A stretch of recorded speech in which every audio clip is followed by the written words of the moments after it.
ఓం శ్రీ విఘ్నేశ్వరాయ నమః. శ్రీ షిరిడి సాయి ఏకాదశి సూత్రములు. షిరిడి ప్రవేశమే సర్వదుఃఖ పరిహారము. అర్తులనేమి నిరుపేదలనేమి ద్వారకామాయి ప్రవేశించినంతనే సుఖ సంపదలు పొందగలరు. ఈ భౌతికదైనానంతరము సైతము నీ ప్రమతుడని. నా భక్తుల రక్షణము నా సమాధి నుండియే వెలువడును. నా సమాధి నుండియే నేను సర్వకార్యములు నిర్వహింతును. నా సమాధి నుండియే నా మానుష శరీరం మాట్లాడును. నన్ను ఆశ్రయించిన వారిని, నన్ను శరణంజొచ్చిన వారిని నిరంతరము రక్షించుటయే నా కర్తవ్యము. నా ఎందెవరికి దృష్టి కలదో వారి యందు నా కటాక్షం కలదు. మీ భారములను నాపై పడివేడు నే మోసెదను. నా సహాయం గాని సలహా గాని కోరిన తక్షణమే యొసగెదను. నా భక్తుల గృహంలో యందు లేదు అని మాట వినిపించదు. ఓం శాంతి శాంతి శాంతి. 4వ రోజు పారాయణము ఆదివారము. నానావళి చంద్రబాయి బోర్కర్ జిఎస్ కపర్దే ఉపాసిని బాబా. 20వ అధ్యాయం. దేవుని వెతుకుట బాబా ఆజ్ఞ పాటించవలను. 21. వీరభద్రప్ప చిన్నబసప్ప దేవతల్లి వ్రత ఉద్యాపన గురుస్థాన్ వేప చెట్టు కింద పాదుకలు రతన్జీవాడ బాబా యొక్క దక్షిణ వివరములు. 22. చోల్కర్ చక్కర్లేని టీ 2 బల్లుల కథ బాయిజాబాయికి బాబా వాగ్దానము గుడ్డ పిలికలు దొంగిలించుట సదాశివ తార్కాడ్ బాబాకు భోజనం పెట్టు విధానము సాయిబాబా ఉపదేశములు గోధుమలు విసురుట సాయి కథలు దీపస్తంభములు బాబా యొక్క కారుణ్యము బాగోజీ షిండే బాబా సేవ దాము అన్న. 23. కుసాబావ్ హేమాది పంత్ శనగల కథ మావిషిబాయి హరిచంద్ర పితలే కుమారుడు అంబాడేకర్ గోవా పెద్ద మనుషులు. 4వ రోజు పారాయణము ఆదివారము. 19వ అధ్యాయము. 1903వ సంవత్సరంలో తన ఉద్యోగమునకు రాజీనామా చేసినప్పటి నుండి అన్య ఆలోచనలు లేక పూర్తికాలం భక్తి భావంలో ఉండి బాబా యొక్క ప్రచారంలోనే ఉండటం వలన దాసుగనుకు మనసు స్థిరమైన భౌతిక వాసనలు పూర్తిగా నశించను. హరికథల ద్వారా కీర్తన ద్వారా తానే అనేక ఆధ్యాత్మిక విషయములను ఇతరులకు చెబుతూ ఉండడం వలన దాసుగనుకు బాబా అనుగ్రహంతో భక్తి జ్ఞాన వైరాగ్యములకు సంబంధించిన అనేక విషయములు వాటందరూ అవే పూర్తిగా అర్థమవుతుండేవి. మనసును ప్రశాంతత పరుచుకుని పవిత్రంగా ఉండడం వలన గురువు అనుగ్రహం వలన జ్ఞానం దానంతట అదే వస్తుంది. అట్లా వచ్చిన జ్ఞాన దృష్టిని జోడించి దాసుగను సంతకామృతము అను గంధమును 1905లోను భక్త లీలామృతము అనే గ్రంథమును సంతకామృతము అనే గ్రంథమును 1905లోను భక్త లీలామృతము అనే గ్రంథమును 1906లోను రచించి ముద్రించను. హేమాద్రి పంత్ బాబా జీవిత చరిత్రను 1917లో ప్రారంభించి 1929కి వ్రాయటం ముగించను. వీరు రచించిన బాబా జీవిత చరిత్ర పుస్తకం ముద్రించబడి భక్తులకు అందుబాటులో వచ్చే వరకు దాసుగని రచించిన పై 2 చిరు గ్రంథములను సాయి భక్తులంతా ఎక్కువగా చదువుతూ ఉండేవారు. ఈ 2 గ్రంథములను సాయిలీలలు ఎక్కువగా ఉన్నవి. నానావళి భక్తులు అనేక మంది బాబా దగ్గరికి వచ్చి కేవలం భౌతికమైన ధనం ఆస్తిపాస్తులు వ్యాపారంలో లాభాలు మొదలైన వాటిని మాత్రమే ఎక్కువగా కోరుతూ ఉండేవారు. మసీదుకు అంత దూరంలోనే ఉంటూ భక్తుల రాకపోకలు వారి మనోభావాలను కూడా గమనించగల శక్తులు గలవాడు నానావళి. పిచ్చివాని వలె పైన ఒక అంగవస్త్రం మాత్రం కప్పుకుని ఉండేవాడు. మాట దురుసు కాని కళ్ళు భయంకరంగా ఉండేవి. సాధారణంగా నానావళి ఎవరితోనూ కల్పించుకుని మాట్లాడేవాడు కాదు. ఎక్కడైనా అన్యాయం అక్రమం జరిగితే వెంటనే వెళ్లి తనదైన పద్ధతిలో మిక్కిలి కట్టువైన శబ్దములను ఉపయోగించి ఖండించేవాడు. సాధారణంగా ఇతడు వస్తున్నాడంటే జనం తప్పుకునేవారు. ఒక్కొక్కప్పుడు ఎవరైనా మనసులో చెడ్డ భావాలు కలిగి అలాంటి ఆలోచనలతో ఉన్నవారు తనకు ఎదురుపడినా అనే లేక తన పక్కకు రావడం తటస్థించిన వారిని దుర్భుషలాడి వారిపై రాళ్ళు కూడా విసిరేవాడు. ముఖ్యంగా బాబాకు వ్యతిరేకంగా ఎవరైనా మాట్లాడుతుంటే అతడు సహించగలిగేవాడు కాదు. బాబాపై ఏగవాలినట్లు అనుమానం వస్తే ఆ ఈగను వెతికి గుర్తించి వెంటాడి మరి దాన్ని హతమార్చినంతటి శ్రద్ధాభక్తులు బాబా మీద నానావళికి ఉండేవి. ఒకనాడు పెద్ద పెద్ద వ్యాపారస్తులు కొందరు వచ్చి బాబాను ధనం కోసం అనేక ప్రశ్నలు వేసి విసిగిస్తూ ఉండడం గమనించిన నానావళి వేగంగా మసీదులోనికి దూసుకుని వచ్చి భక్తులందరినీ తోసుకుంటూ ముందుకు వెళ్లి బాబా ఎదురుగా కూర్చుని, ఓ ఫకీరు, డబ్బులు కాయలుగా కాసే ఒక పెద్ద చెట్టు నాకు వెంటనే కావాలి. ఆ చెట్టు మొక్కగా ఉండి ఎప్పుడో కాయలు కాస్తే కాదు, మొలకెత్తిన నాటి నుంచే కాయలు కావాలి. ఎన్ని డబ్బులను చెట్టు నుంచి కోసుకున్నా తరగకుండా ఇస్తూనే ఉండాలి. అలాంటి చెట్టును నీవు నాకు ఇప్పుడే ఈ క్షణమే ఇవ్వాలి అంటాడు. అతని ఉద్రేకాన్ని చలబరుస్తూ సరేనని బాబా అభయం ఇవ్వగానే పక్కపక్క నవ్వుకుంటూ వెళ్ళిపోతాడు. అప్పుడు అక్కడ భక్తులు ఇతన్ని పిచ్చిని బాబా సమర్థించడం బాగుండలేదని ఈ విషయం బాబా ఆలోచించాలని అంటారు. అందుకు బాబా వారితో ఆలోచించవలసింది నేను కాదు మీరు.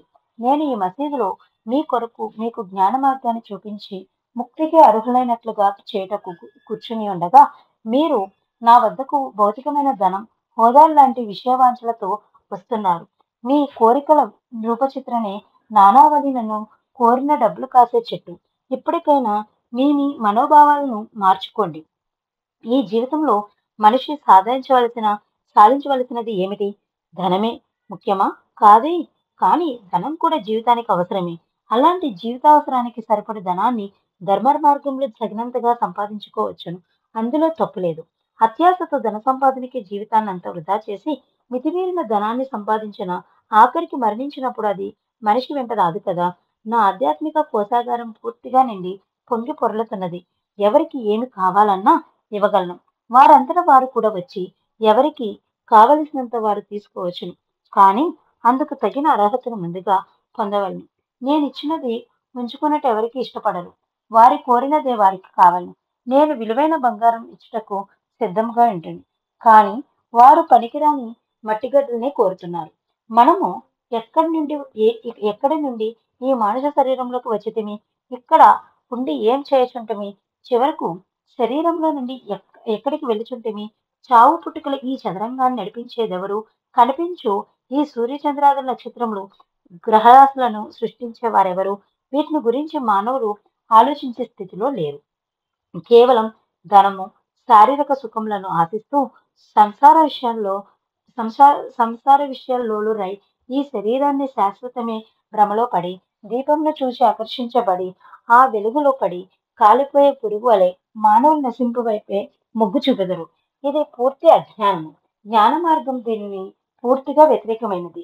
మానవ జాతిని జ్ఞాన మార్గానికి మరలించటానికే ఈ నా శరీరం ఏర్పడినది అని వారికి బాబా సుదీర్ఘమైన సందేశం ఇచ్చాను. అనేక సార్లు బాబా తన బోధనల ద్వారా నేను అనే పదమునకు వివరణను ఇస్తూ ఉండేవారు. నన్ను తెలుసుకున్నటకు లేక వెతుకుటకు నీవు ఎక్కడికెక్కడికో పరుగులు తీయవలసిన అవసరం లేదు.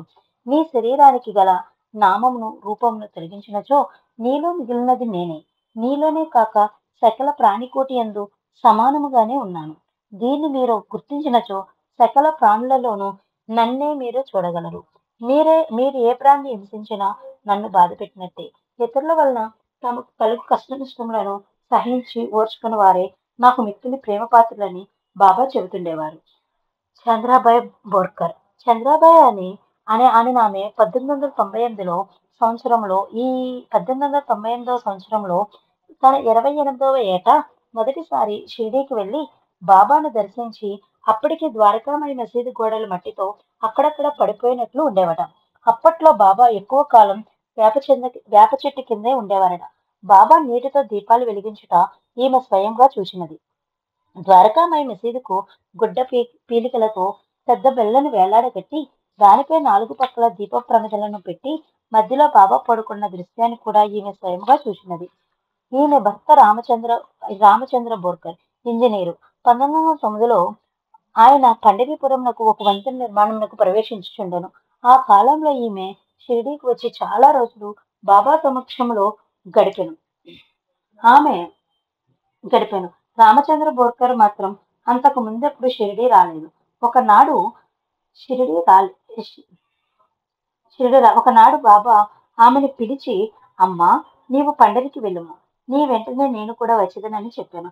బాబా ఆజ్ఞ ప్రకారం ఆమె మరి 2 స్త్రీలతో కలిసి పండరీపురంకు వెళ్ళగా ఆమె భర్త అంతకు ముందే పండరీపురంకు విడిచి వెళ్ళినట్లు తెలుసుకుని తిరిగి ప్రయాణమైన వారి ముగ్గురి దగ్గర గల పైకం కుర్దువాడి స్టేషన్ వరకు టికెట్లు తీసుకున్నట్టు మాత్రమే సరిపోగా అక్కడకు చేరిది. కుర్దువాడి స్టేషన్ లో వారి దగ్గరకు ఒక పకీరు వచ్చి ఆమె భర్త డొండు రైల్వే స్టేషన్ లో ఉన్నాడని అక్కడకు వెళ్ళమని చెప్పాను. అక్కడి వరకు చేరుటకు టికెట్లకు డబ్బులు లేవని చంద్రబాయ్ చెప్పగా ఆ పకీరు వెంటనే 3 టికెట్లు డోండు స్టేషన్ వరకు సరిపడినవి ఆమె చేతిలో పెట్టి వెళ్ళిపోయాను. వారు రైల్లో ప్రయాణమయ్యారు. 2 రైల్వే స్టేషన్ ప్లాట్ఫామ్ మీద కూర్చుని కునికిపాట్లు పడుతున్న ఆమె భర్తకు ఎదురుగా ఒక పకీరు కనిపించి అతని భార్యని చూస్తూ, ఈ నా తల్లిని మరిచితివేమి అని గట్టిగా ప్రశ్నించి ఆమె ఈ నెంబర్ గల రైలు పెట్టెలో వచ్చుచున్నదని చెప్పి ఆమె ఎక్కిస్తున్న రైలు పెట్టి నెంబర్ గల చీటీనిచ్చి అదృశ్యమైన విలుక్కుపడి లేచి చూడగా చేతిలో వారిచ్చిన చీటీ అలాగే ఉండటం చూచి అది కల కాదని నిర్ణయించుకున్నాం. ఆ ఆచరణలో నుంచి తేరుకునే లోపుగానే రైలు బండి ఒకటి వచ్చి ఆగెను. తనకు ఎదురుగా గల రైలు పెట్టే ద్వారం గుండా తన భార్య దిగివచ్చిన బోర్కర్ చూసి ఆశ్చర్యపడెను. వెంటనే ఆమె దగ్గరికి వెళ్లి జరిగిన లీల చెప్పగా ఆమె కూడా తనకు జరిగిన విషయములన్నిటిని ఆయనకి చెప్పెను. సాయి ప్రేమామృతాన్ని రుచి చూసిన వారిద్దరూ ఎంతో ఆనందపడిరి. అనేక కారణాల వల్ల దూరమైన భార్యాభర్తలు సాయి మీద తమ పూర్తి భారాన్ని ఉంచి ప్రార్థించగానే ఊహలకు అందని విధంగా వారికి ఏకం చేసిన సంఘటనలు అనేకం కలవు. అందుకు ఒక ఉదాహరణ చంద్రాబాయి కథ.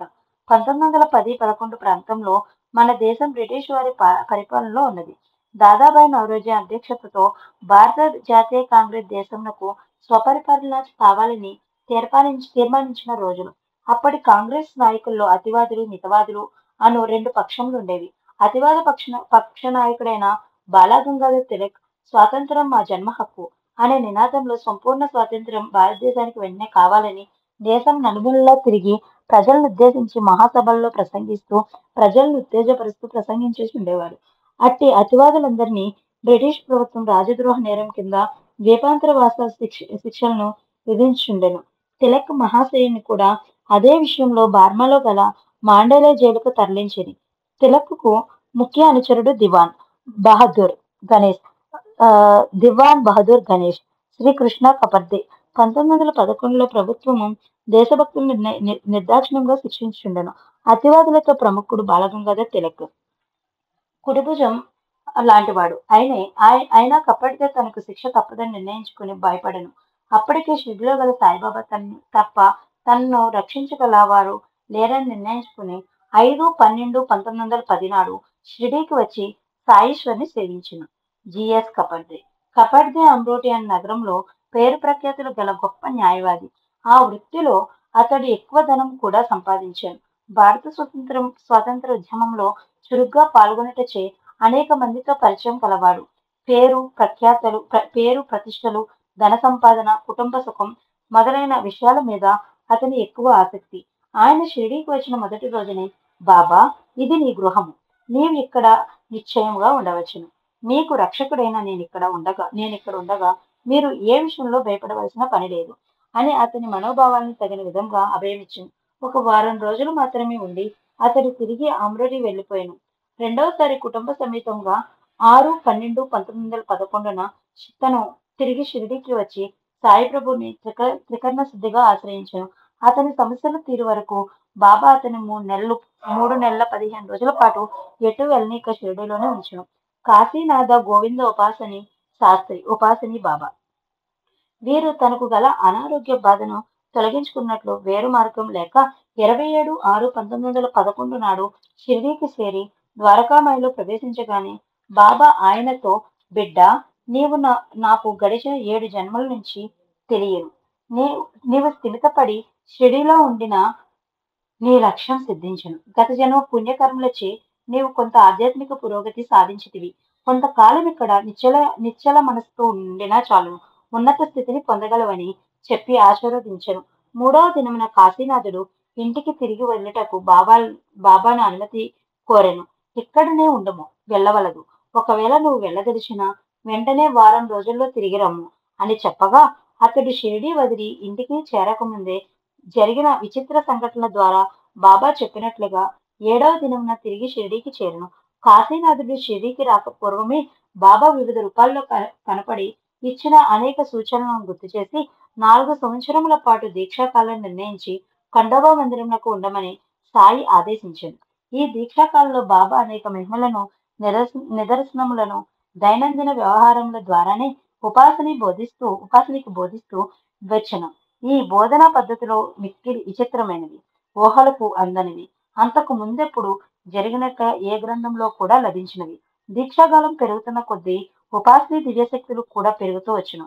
శక్తులు పెరుగుతున్న కొద్దీ బాబా పరీక్షలు పెరుగును. వారిలో పెరిగిన శక్తులను చూసి ధనవంతులైన సాయి భక్తులు దగ్గరే వారిని తమ ప్రాంతాలకు ఆహ్వానించేవారు. దీక్షాకాలం కాబట్టి బయటికి వెళ్ళరాదు. కానీ బాబా కుడి చేసే పరీక్షలు ఇంకొక వైపు సహించలేకపోయేవాడు. ఆఖరికి ఇంకా బాబా ఇచ్చిన దీక్ష ముగియటకు కొద్ది నెలల ముందుగానే 25/7/1914 నాడు రాత్రిపూట బాబాకు చెప్పకుండా రహస్యంగా షిరిడీ నుంచి వెళ్ళిపోయాను. బాబా స్వయంగా చెప్పినప్పటికీ మనం కూడా అప్పుడప్పుడు మాయా యొక్క తాకిడి తట్టుకోలేక బాబాకు దూరమయ్యే ప్రమాదం ఉంది. పాఠకులైన సాయి భక్తులు త్రికరణ శుద్ధిగా బాబానే నమ్మి ఎందుదురుగాక. బాబా వాకు బ్రహ్మవాకు కాబట్టి అది భవిష్యత్తులో సత్యమే తీరుతుందనే దృఢ విశ్వాసము గల పాఠకులు నరనరాల్లో జీర్ణించుకోగాక.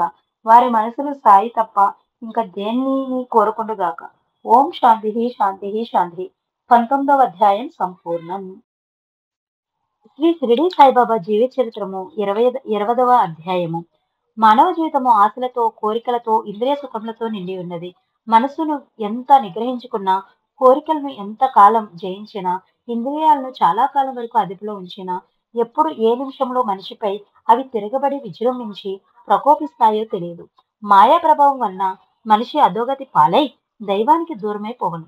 దేవుని చేరు దారి ముళ్లతోనూ, గోతులతోనూ నిండి ఉన్నది. ఒక వ్యక్తి వేదాంగములలో గొప్ప పండితుడైనను ఈ దారి వెంట సురక్షితంగా పోలేడు. ముందుగా ఆ దారి వెంట నడిచి ఎక్కడ ఏ గొయ్యి ఉందో, ఎక్కడ ముళ్ళు ఉన్నాయో స్వయంగా తెలుసుకున్న మార్గదర్శి తోడుగా ఉండి మనకు దారి చూపించినచో మనము సురక్షితంగా గమ్యస్థానములకు చేరగలము. ఆ మార్గదర్శకుడే గురువు. బాబా తన అనుభవంను ఒక కథ రూపంలో ఒకనాడు శ్యామ, తాత్య, నోల్కర్ మొదలగు వారిని గురుస్థాన్ దగ్గర చెప్పిన వివరణలను తెలుసుకుందాం. దేవుని వెతుకుట. ఒకసారి మేము నలుగురము గొప్ప పండితులము అను భావనతో అడవిలోకి వెళుతుంది.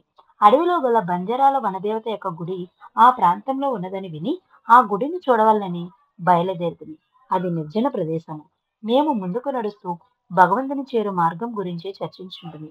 మనసును స్వాధీనపరుచుకున్న చాలనని, ఒకరు ఆత్మను తెలుసుకున్న చాలనని, ఇంకొకరు ఇలా మాటలు సాగుతూ ఉన్నాయి. నేను ఇలా చెప్పి మనము చేయవలసిన కర్మలను సక్రమంగా నిర్వర్తిస్తూ శరీరము, మనసు, పంచప్రాణంలోను గురు పాదములపై పెట్టి శరణు వేడి గురువే సర్వస్వము అని దృఢ నిర్ణయం బలపడినచో గురు అనుగ్రహంతో భగవంతుని అతి సులభంగా చేరుకోవచ్చును.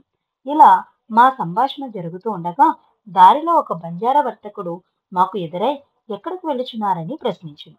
అతనితో మాట్లాడుతూ మా పాండిత్యములకు భంగకరమని తలచిన మాలోని కొందరు నిర్లక్ష్య భావంతో ఏదో సమాధానం చెప్పాను. అతడు మా కొరకు కొంచెం సేపు ఆగి తాను తోడుగా వచ్చి మేమిక్కడో చేరవలను దారి చూపుదనని కూడా చెప్పినాడు. కాని మేము అతని మాటల కొరకు ఆగక చకచక ముందుకు సాగిపోయినాము. సాయంత్రం వరకు తిరిగినను వనదేవత గుడి జాడ తెలియలేదు. మా అదృష్టవశమున తిరిగి బయలుదేరిన చోటికే వచ్చితిమి. మళ్ళీ ఆ బంజారా మా కోసం ఎదురు చూస్తూ, చూచితిరా, మీరు నా సహాయం తీసుకుని ఉంటే తప్పక దేవత గుడిని చూచి మరీ తిరిగి వచ్చేవారు. అయినను పర్వాలేదు, అడవిలో దారి తప్పక బయలుదేరిన చోటికి తిరిగి వచ్చినారు. మీరు చాలా ఆకలిగా ఉండి ఉంటారు. ఈ ఆహారంను భుజింపుడని ఆహారంను అందించను. మిగిలిన ముగ్గురు అతని మాటలకు అవమానం పొందినట్లుగా భావించి వెళ్ళిపోయారు. నాకు చాలా ఆకలిగా ఉండటచే బంజారా ఇచ్చిన ఆహారాన్ని తిని నీటిని త్రాగి దప్పిక తీర్చుకుంటుని. నాకు ఆశ్చర్యము కలుగునట్లుగా ఆ బంజారా స్థానంలో మా గురుదేవులు ప్రత్యక్షమయ్యారు. అప్పుడు నేను వారిని గౌరవపూర్వకంగా నమస్కరించి తిని నా వెంట వచ్చేదవా అని వారు అడిగిరి. నేను వారి ఆజ్ఞకు బద్ధుడనని చెప్పి తిని. నా గురుదేవులు నన్ను ఒక బావి దగ్గరకు తీసుకుని వెళ్లి నా 2 కాళ్లను తాడుతో కట్టి బావిపై గల చెట్టు కొమ్మకు కట్టిరి. తలకిందులుగా వేలాడదీసి నా శరీరం మొత్తం తలకిందులుగా బావి లోపలికి వెళ్ళినట్లుగాను, నీటిని 2 అడుగుల దూరం వరకు నా చేతులు పోనట్లుగాను ఉండెను. నన్ను అట్లు వేలాడకట్టి వారెక్కడికో వెళ్ళిరి. రాత్రి అగరొచ్చే క్రమంగా చీకటి అయిను. నూతిపై భాగంలో నుంచి పులుల అరుపులు వినిపించుచుండెను. నూతి లోపలి భాగంలో విషసర్పములు బుసలు కొట్టుచుండెను. కారు చీకట్లో ఏమీ కనిపించట్లేదు. నా గురువు సర్వసమర్థుడు. ఆయన రక్ష నాకుండగా ఈ పులులు, సర్పాలు నన్నేమి చేయలేవని నాకు తెలియను. అట్లు 4-5 గంటలు గడిచిన తర్వాత వారు వచ్చి నన్ను బావిలో నుంచి బయటకు తీసి ఎట్లుంటివి అని ప్రశ్నించేది. ఆనందంలో మునిగింటునని సమాధానం ఇచ్చిదని. భయం వేలేదా అని ప్రశ్నించేది. మీరు స్వయంగా నన్ను ఇక్కడకు తీసుకువచ్చితిరి, మీరుండగా నాకు భయమేమి అని జవాబిచ్చితిని. నా భుజంను చేతిలో తట్టి నన్ను ఆశీర్వదించి వారిది కన్నా తల్లి కంటే మించిన ప్రేమ నన్ను తన గురుకులంలో చేర్చుకున్నది. వారి ప్రేమలో నా తల్లిదండ్రులు మరిచితిని. తదేక దృష్టితో వారినే చూచుండెడి వాడను. వారి నోటి నుంచి వెలువడే ప్రతి మాట నాకు వేదవాకు. నా గురువే నా ఇల్లు, నా ఆస్తి, నా తల్లిదండ్రులు, నా సర్వస్వం. నా ఇంద్రియములన్నీ తమ స్థానములకు విడిచి నా కళ్ళ యందు కేంద్రీకృతమైనవి. కళ్ళు తమ దృష్టిని గురువునందే నిలపడివి. నాకు మరి దేని యందు స్పృహ ఉండేది కాదు. నా గురుదేవుని కటాక్షం వలన ఎట్టి శ్రమయు లేకనే ఆత్మజ్ఞానం దానంతట అదే నాలో ప్రకాశించును. ఈ సృష్టిలో గల సమస్త విషయములను పగటి వెలుగు వలె నాటంతట అవే అర్థమైను. ఇదే గురువు యొక్క ప్రభావము. ధర్మము, అర్థము, కామము మానవులు తమ సృష్టి వలన సాధించవచ్చును. కానీ నాలుగవది అయిన మోక్షము గురువు సహాయం వల్లనే పొందుటకు సాధ్యమవును. బాబా చెప్పిన తన స్వీయ అనుభవము బహుశా వెంకుస వద్ద ఉన్నప్పుడు జరిగి ఉండవచ్చును.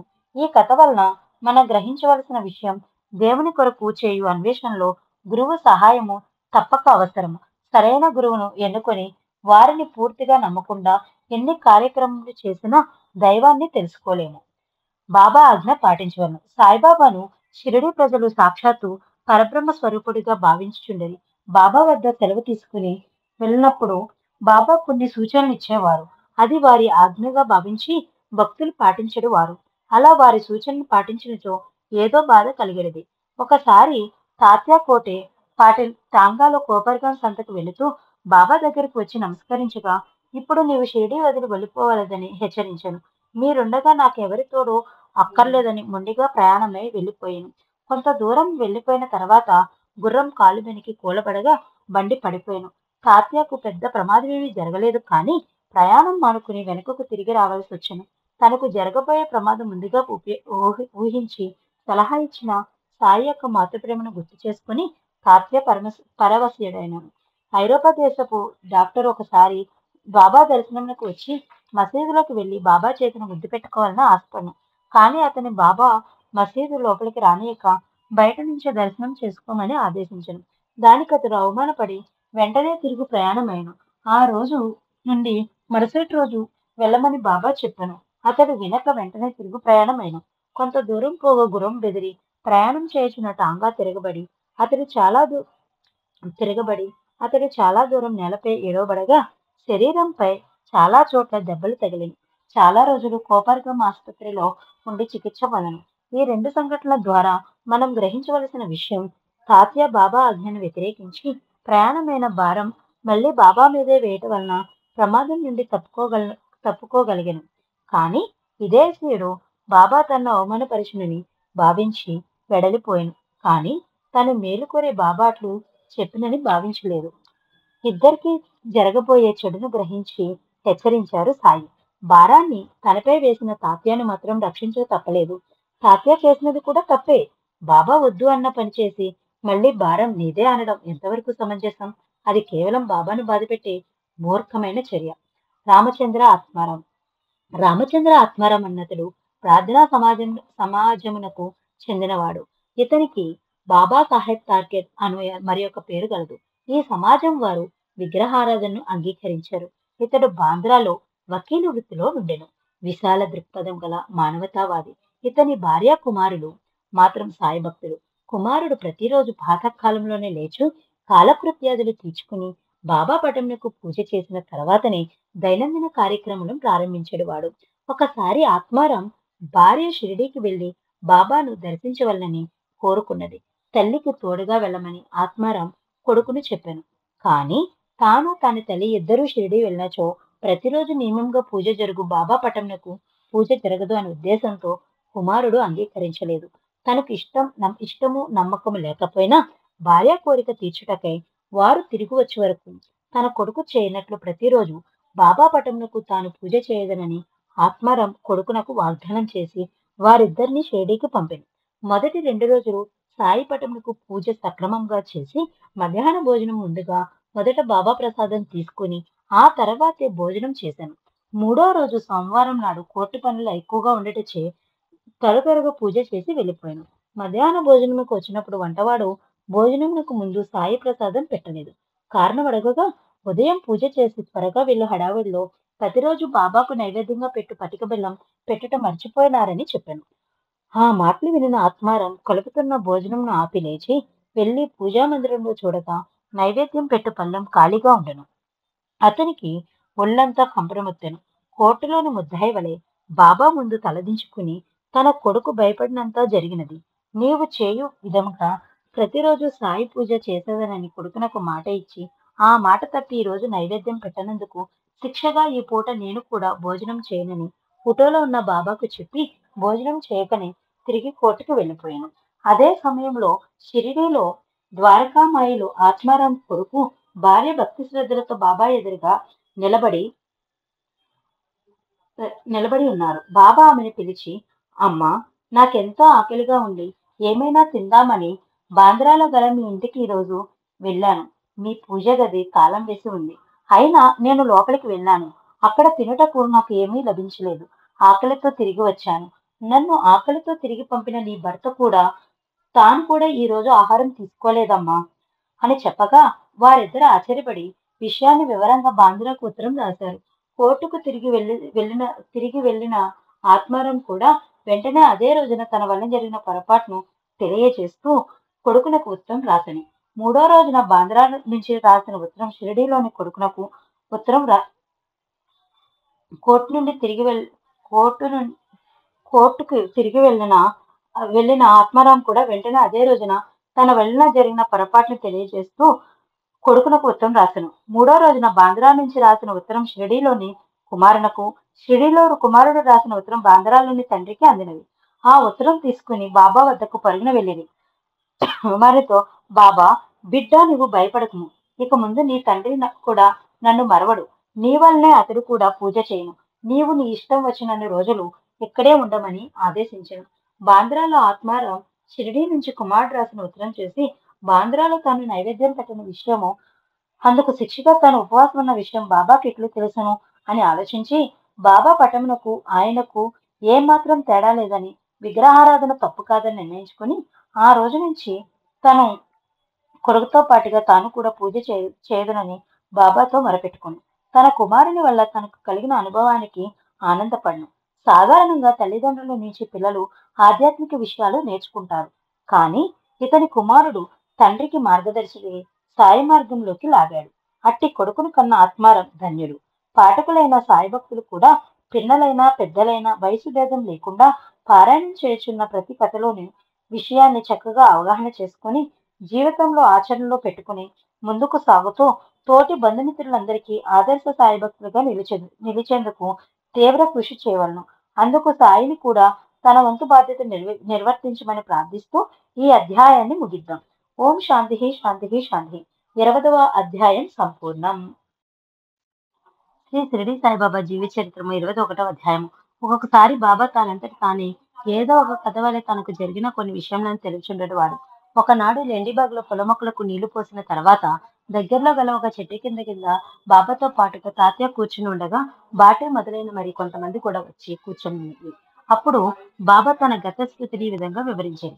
వీరభద్రప్ప, చిన్నబసప్ప, ఒకనాటి ఉదయం నేను విహారంలోకి గాను కొంత దూరం నడిచి వెళ్లి ఒక చిన్న నది ఒడ్డునకు చేరి ఒక చెట్టు కింద విశ్రమించి ఉంటుంది. ఒక ప్రయాణికుడు కూడా వచ్చి నా దగ్గరే కూర్చును. కప్ప ఒకటి బెక్బెక్లాడుచుండెను.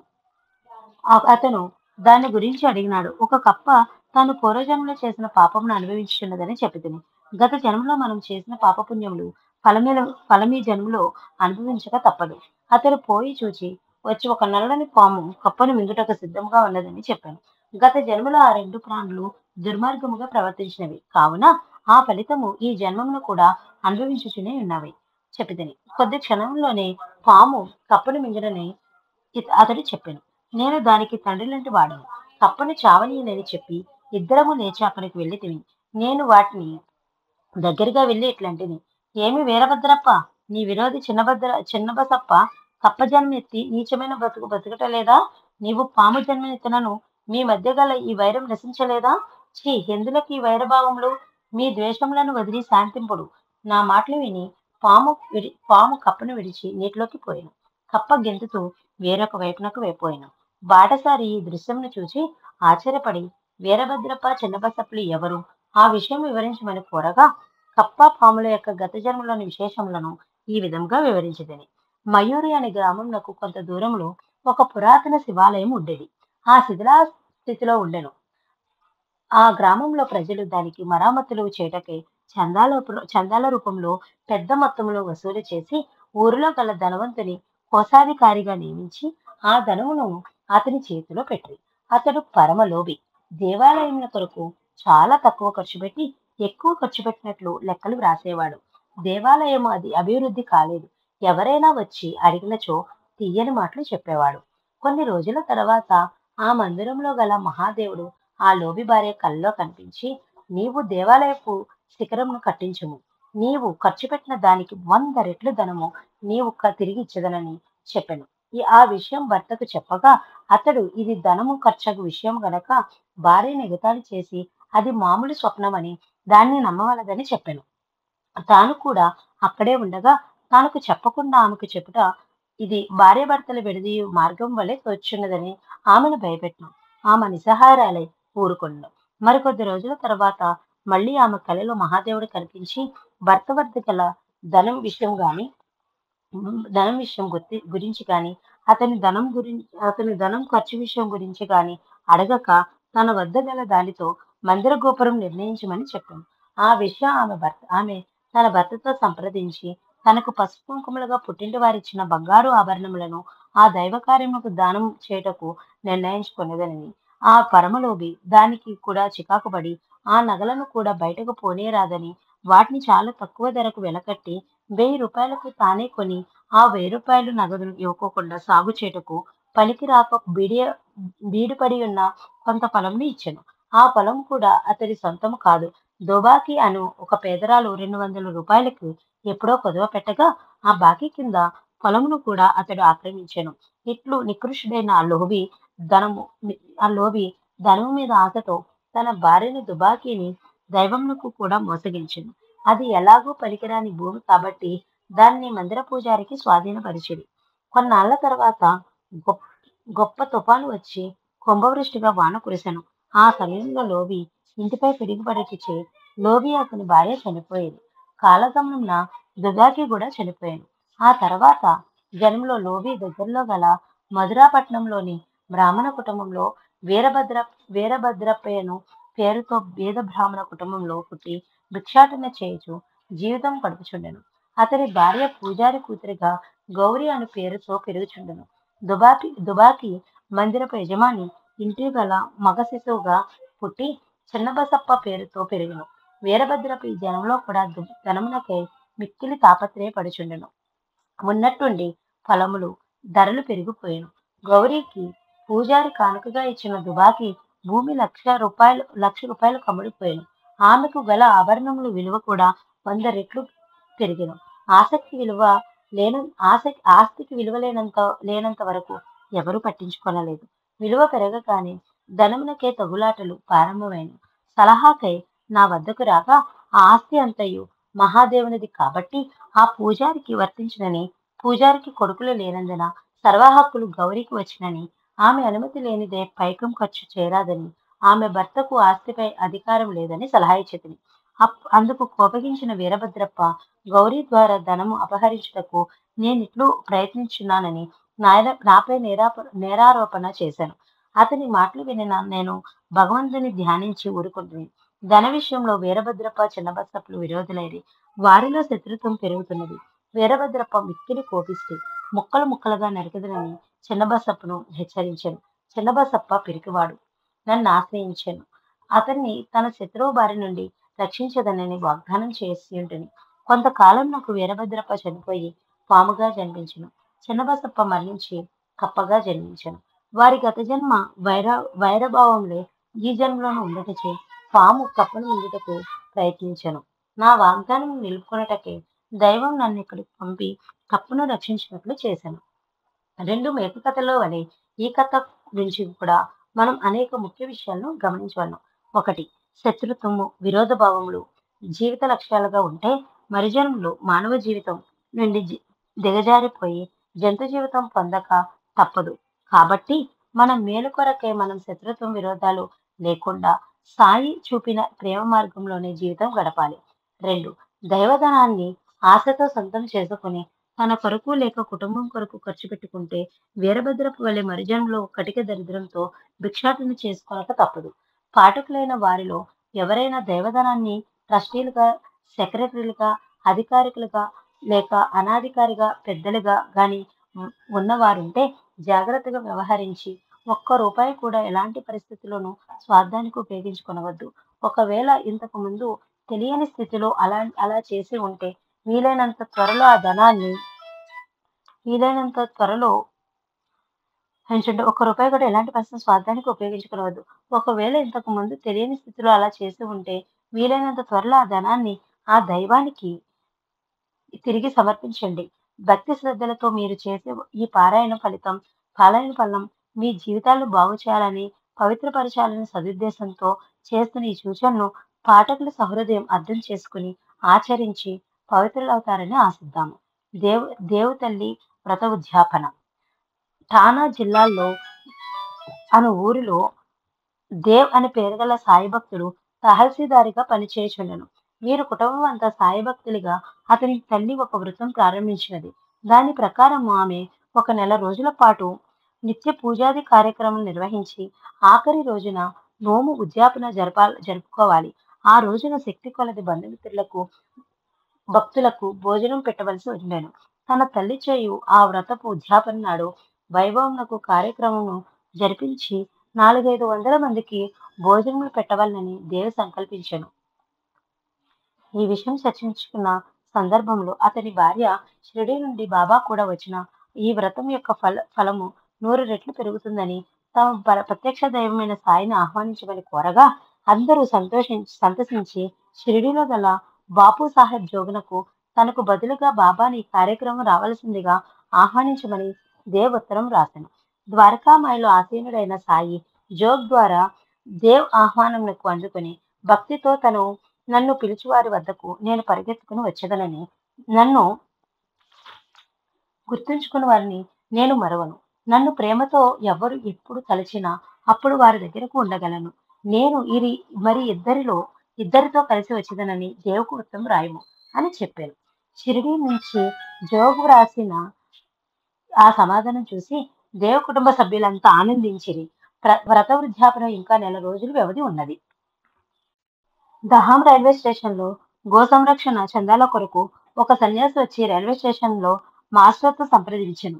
అతని వేషభాషలను బట్టి బెంగాలీ వలె ఉండెను.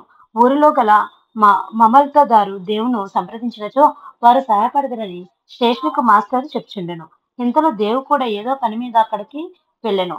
విషయం తెలుసుకున్న దేవు అప్పుడు ఊరిలో మరొక ధర్మకార్యం కొరకు చందాలు వసూలు చేయుచున్నారు కాబట్టి ఒక నెల రోజుల తర్వాత వచ్చినా బాగుండునని చెప్పగా సన్యాసి వెళ్ళిపోయాను. నెల రోజులు గడిచినవి. ఆ రోజు దేవతల్లి నోము ఉద్యాపన జరుగుచున్న దేవిల్లు బంధుమిత్రులతో కోలాహలంతో ఉండెను.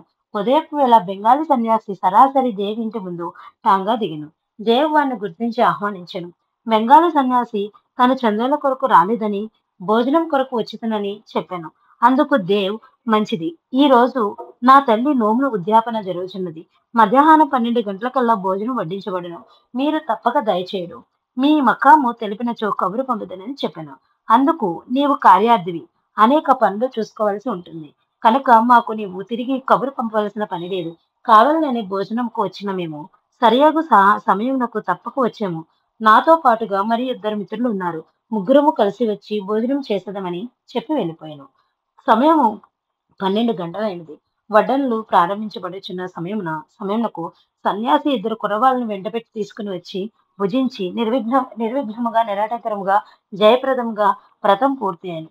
సాయి పద ధ్యానంతో ఇంత చక్కగా జరిగిన ఈ కార్యక్రమమునకు బాబా రాలేదు కదా అని భావించి దేవ్ తిరిగి షిరిడీలో గల జోగ్కు ఆ విషయమే వ్రతం రాసెను. ఉత్తరం తీసుకుని మసీదు చేరిన జోగ్తో, బాబా, ఈ సాయి అన్నిటికీ మోసగాడు కాదు. రమ్మని పిలిచిన వాడు వెళ్లిన వారిని గుర్తించవలదా? బెంగాలీ సన్యాసి గో సంరక్షణ చందాల పని రాలేదని, భోజనము కొరకే వచ్చితమని, నేను కాక మరి 2 మిత్రులు కూడా ఉంటిరని, కావాలని భోజనముకు వచ్చిన మాకు తిరిగి కబురు పంపవక్కర్లేదని ఇన్ని విధములుగా చెప్పి సరియగు సమయమునకు వెళ్లి ముగ్గురము భుజించి వచ్చితిమి. ఇప్పటికైనా గుర్తు తెచ్చుకోమని ఉత్తరం రాయమని జోగుతో చెప్పాను. జోగుతో, బాబా ఇంకను ఇట్లు చెప్పాను. నా పదధ్యానంతో నన్ను స్మరించి మీరు చేయ సత్కరణ ఎటు అడ్డంకులు రాలేవు. నా భక్తులకు ఎల్లప్పుడూ నేను వెంటారి తిరుగుచుందును. వారి బాగోగులు చూచి పాలించుట నా కర్తవ్యం. నా మాటను నిలబెట్టుకొనుటకు నేను ప్రాణములైనా విడిచెదను. నా మాటలు ఎన్నటికీ పొల్లిపోవు. గురిస్తాన్ వేప చెట్టు కింద పాదుకెలు. 1912లో బొంబాయి నివాసి రామారావు కొఠారే అనే డాక్టర్ షిరిడీకి వచ్చి బాబా యందు ఆకర్షితుడై చాలా రోజులు షిరిడీ అందే ఉండెను. ఈ కాలంలో బాబా వద్ద గల భక్తులు దీక్షిత్ చందోర్కర్, శ్యామ మొదలైన వారితో స్నేహం ఏర్పడెను.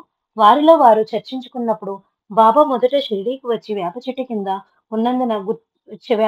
కింద ఉన్నందుకు గుర్తుగా అక్కడి బాబా పాదములను రాతితో చెక్కించి పెట్టిన బాగుండునని తలచెడి. తర్వాత కొఠారే బొంబాయి నుంచి పాదుకలను చెక్కించి పంపిరి.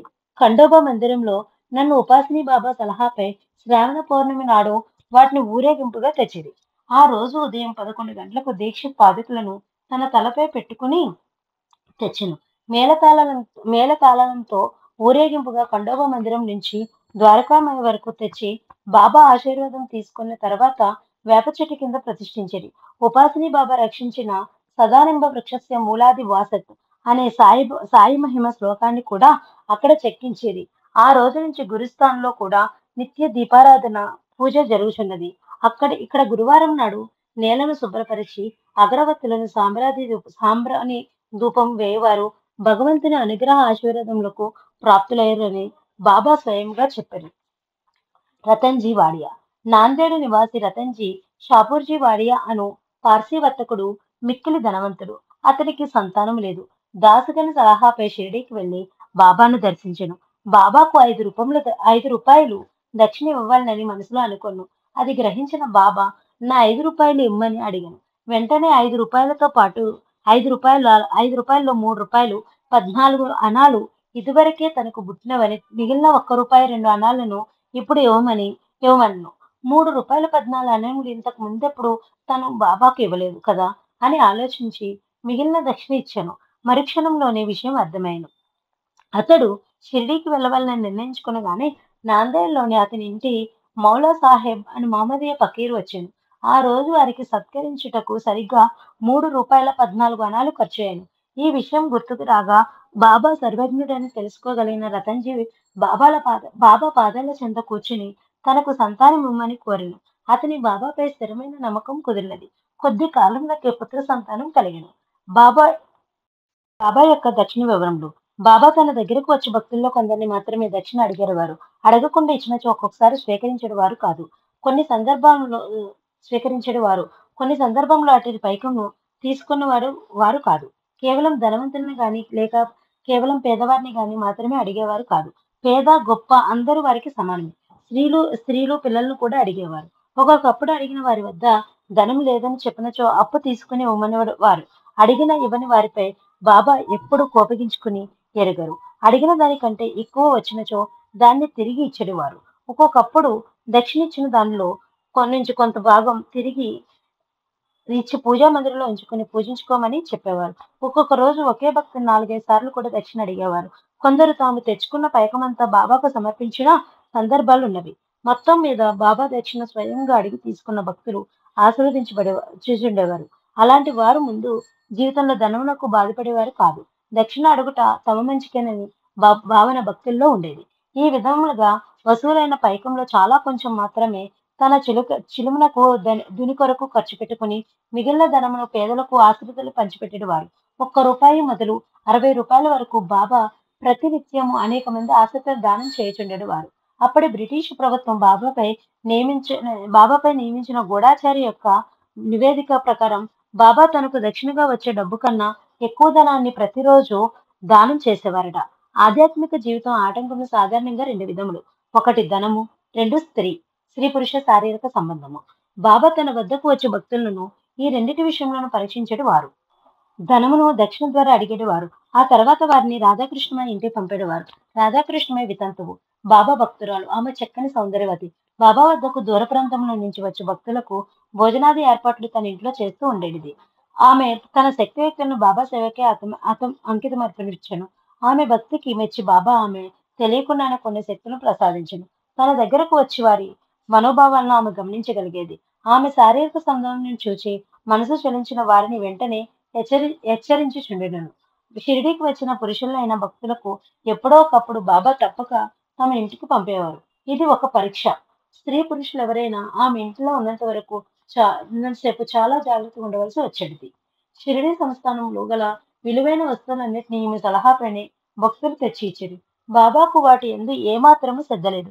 బాబా తరచుగా తన ఆస్తి అంతయు ఒక కౌపీనము ఒక క అని ఒక విడిగుడ్డ, ఒక గ్లాసు మాత్రమేనని చెబుతూ ఉండేవారు. వారి మనసు భౌతిక వస్తువుల మీద గాని, విషయ వాసనల యందు గాని ఏనాడూ లగ్నం కాలేదు. అదే విధంగా భక్తి శ్రద్ధలకి ఈ జీవిత చరిత్రను పారాయణం చేయ భక్తుల మనసుల యందు కూడా ప్రాపంచిక వ్యామోహములు తొలగినట్లు చేయమని, వారికి శాంతి సౌఖ్యములు ప్రసాదించమని సాయిని ప్రార్థిస్తూ ఈ అధ్యాయాన్ని ఇంతటితో ముగిద్దాం. ఓం శాంతి శాంతి శాంతి. 21వ అధ్యాయం సంపూర్ణం. సాయిరాం. శ్రీ షిరిడి సాయిబాబా జీవిత చరిత్రము 22వ అధ్యాయము. బాబా తన వద్దకు వచ్చి భక్తులకు అనేక విధములుగా విషయములు బోధించెడివారు. అందుకు ఒక ప్రత్యేక స్థలము గాని సమయము గాని ఉండేది కాదు. ఒకనాడు ఒక భక్తుడు ఇంకొక భక్తుని గూర్చి అతడు లేని సమయంలో ఇతరుల వద్ద అతని గురించి నోటికి వచ్చిన దుర్భషలాడి నిందించుచున్నాడు. కొంతసేపటి తర్వాత బాబా లెండిబాగ్కి వెళ్చున్నప్పుడు అతడు వచ్చి బాబాను కలిసి ఏమేమో కోరికలు కోరెను. బాబా పక్కనే గల పందిని చూపుతూ, చూడు, ఈ పంది కుసుమును ఎలా రుచికరంగా తినుచున్నదో నీ భావం కూడా అట్లే ఉన్నది. సాటి సోదర భక్తుని నోటికి వచ్చినట్లుగా తిట్టుచున్నావు. ఎంతో పుణ్యం చేసుకొనగా నీకు ఈ మానవ జన్మ లభించినది. నీవిప్పుడు ఇట్టి దుష్ట ప్రవర్తన మానుకొనిచో నీకు షిరిడీ కూడా ఏ విధంగా ఉపయోగపడదు. దీన్ని బట్టి మనం గ్రహించవలన నీతి, మేము సాయి భక్తులమని, ఎన్నో పూజలు చేస్తున్నామని, ఎన్నోసార్లు షిరిడీకి వెళ్ళామని సంతోషిస్తే లాభం లేదు. పరులకు కష్ట నష్టాలు ఎట్టి పరిస్థితుల్లోనూ కలిగించరాదు. ఒకవేళ అలాంటి పనులు చేస్తే బాబా స్వయంగా చెప్పినట్లుగా షిరిడీలో బాబా కూడా మనల్ని రక్షించడు. చోల్కర్ చక్కెర లేని టీ. తానా జిల్లాలో ప్రసిద్ధి చెందిన కోపేశ్వర ఆ, కోపేశ్వర ఆలయం కలదు.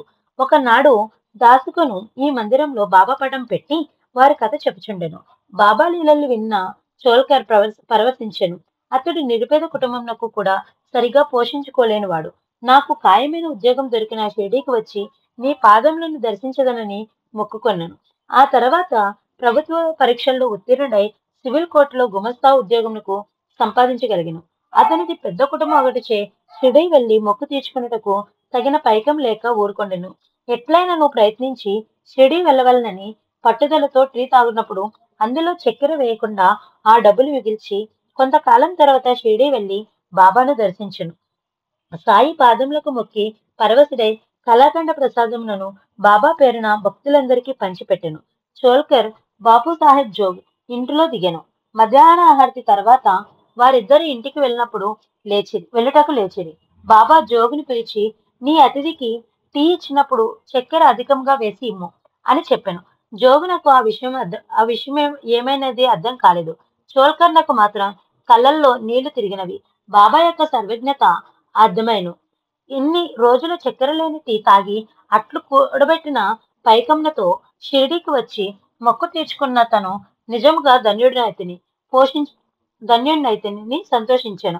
ఆనంద పారవేశంలో ఉన్న చోల్కర్ను ఉద్దేశించి బాబా ఇట్లు పలికెను. నా ఎదుట మీరు చేతులు చాచి నన్ను మనస్ఫూర్తిగా ప్రార్థించినచో రాత్రింబగళ్ళు నేను మీ వెంటనే ఉండేదను. ఈ శరీరంతోనూ నేను షిరిడీలోనే ఉన్న సప్త సముద్రముల అవతల మీరేమి చేయుచున్నానో నాకు తెలియచునే ఉండను.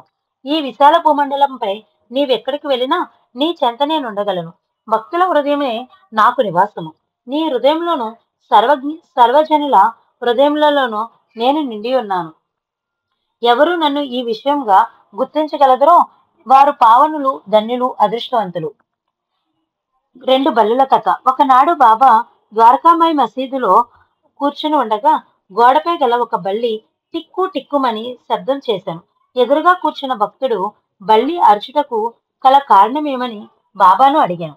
ఔరంగాబాద్ నుంచి తన చెల్లెలు తనను చూచుటకు వచ్చుచున్నదని ఆ బల్లి సంతోషపడుతున్నట్లుగా బాబా చెప్పిరి. భక్తుడు ఇంకేమీ మాట్లాడక ఊరుకొండెను. ఇంతలో ఎవరో ఒక భక్తుడు బాబాను చూచుటకు ఔరంగాబాద్ నుంచి గుర్రముపై వచ్చాను. గుర్రంనకు దానా పెట్టుటకు తన వద్ద గల సంచిని తీసి విదిలించగా అందులో నుంచి ఒక బల్లి కిందపడి వేగంగా గోడపైకి ఎక్కను. అంతకు ముందు అడిగిన భక్తునికి ఆ బల్లులకు జాగ్రత్తగా గమనించమని బాబా చెప్పిరి. ఆ బల్లి తన చెల్లెల్ని కలుసుకొనెను. అక్కా చెల్లెళ్ళిద్దరూ ముద్దాడుకొనిది.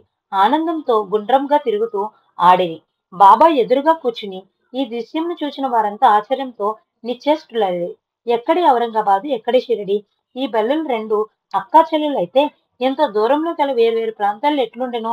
ఆ బల్లి ఇక్కడికి వస్తున్నట్లుగా బాబాకు ఎట్లు తెలిసెను?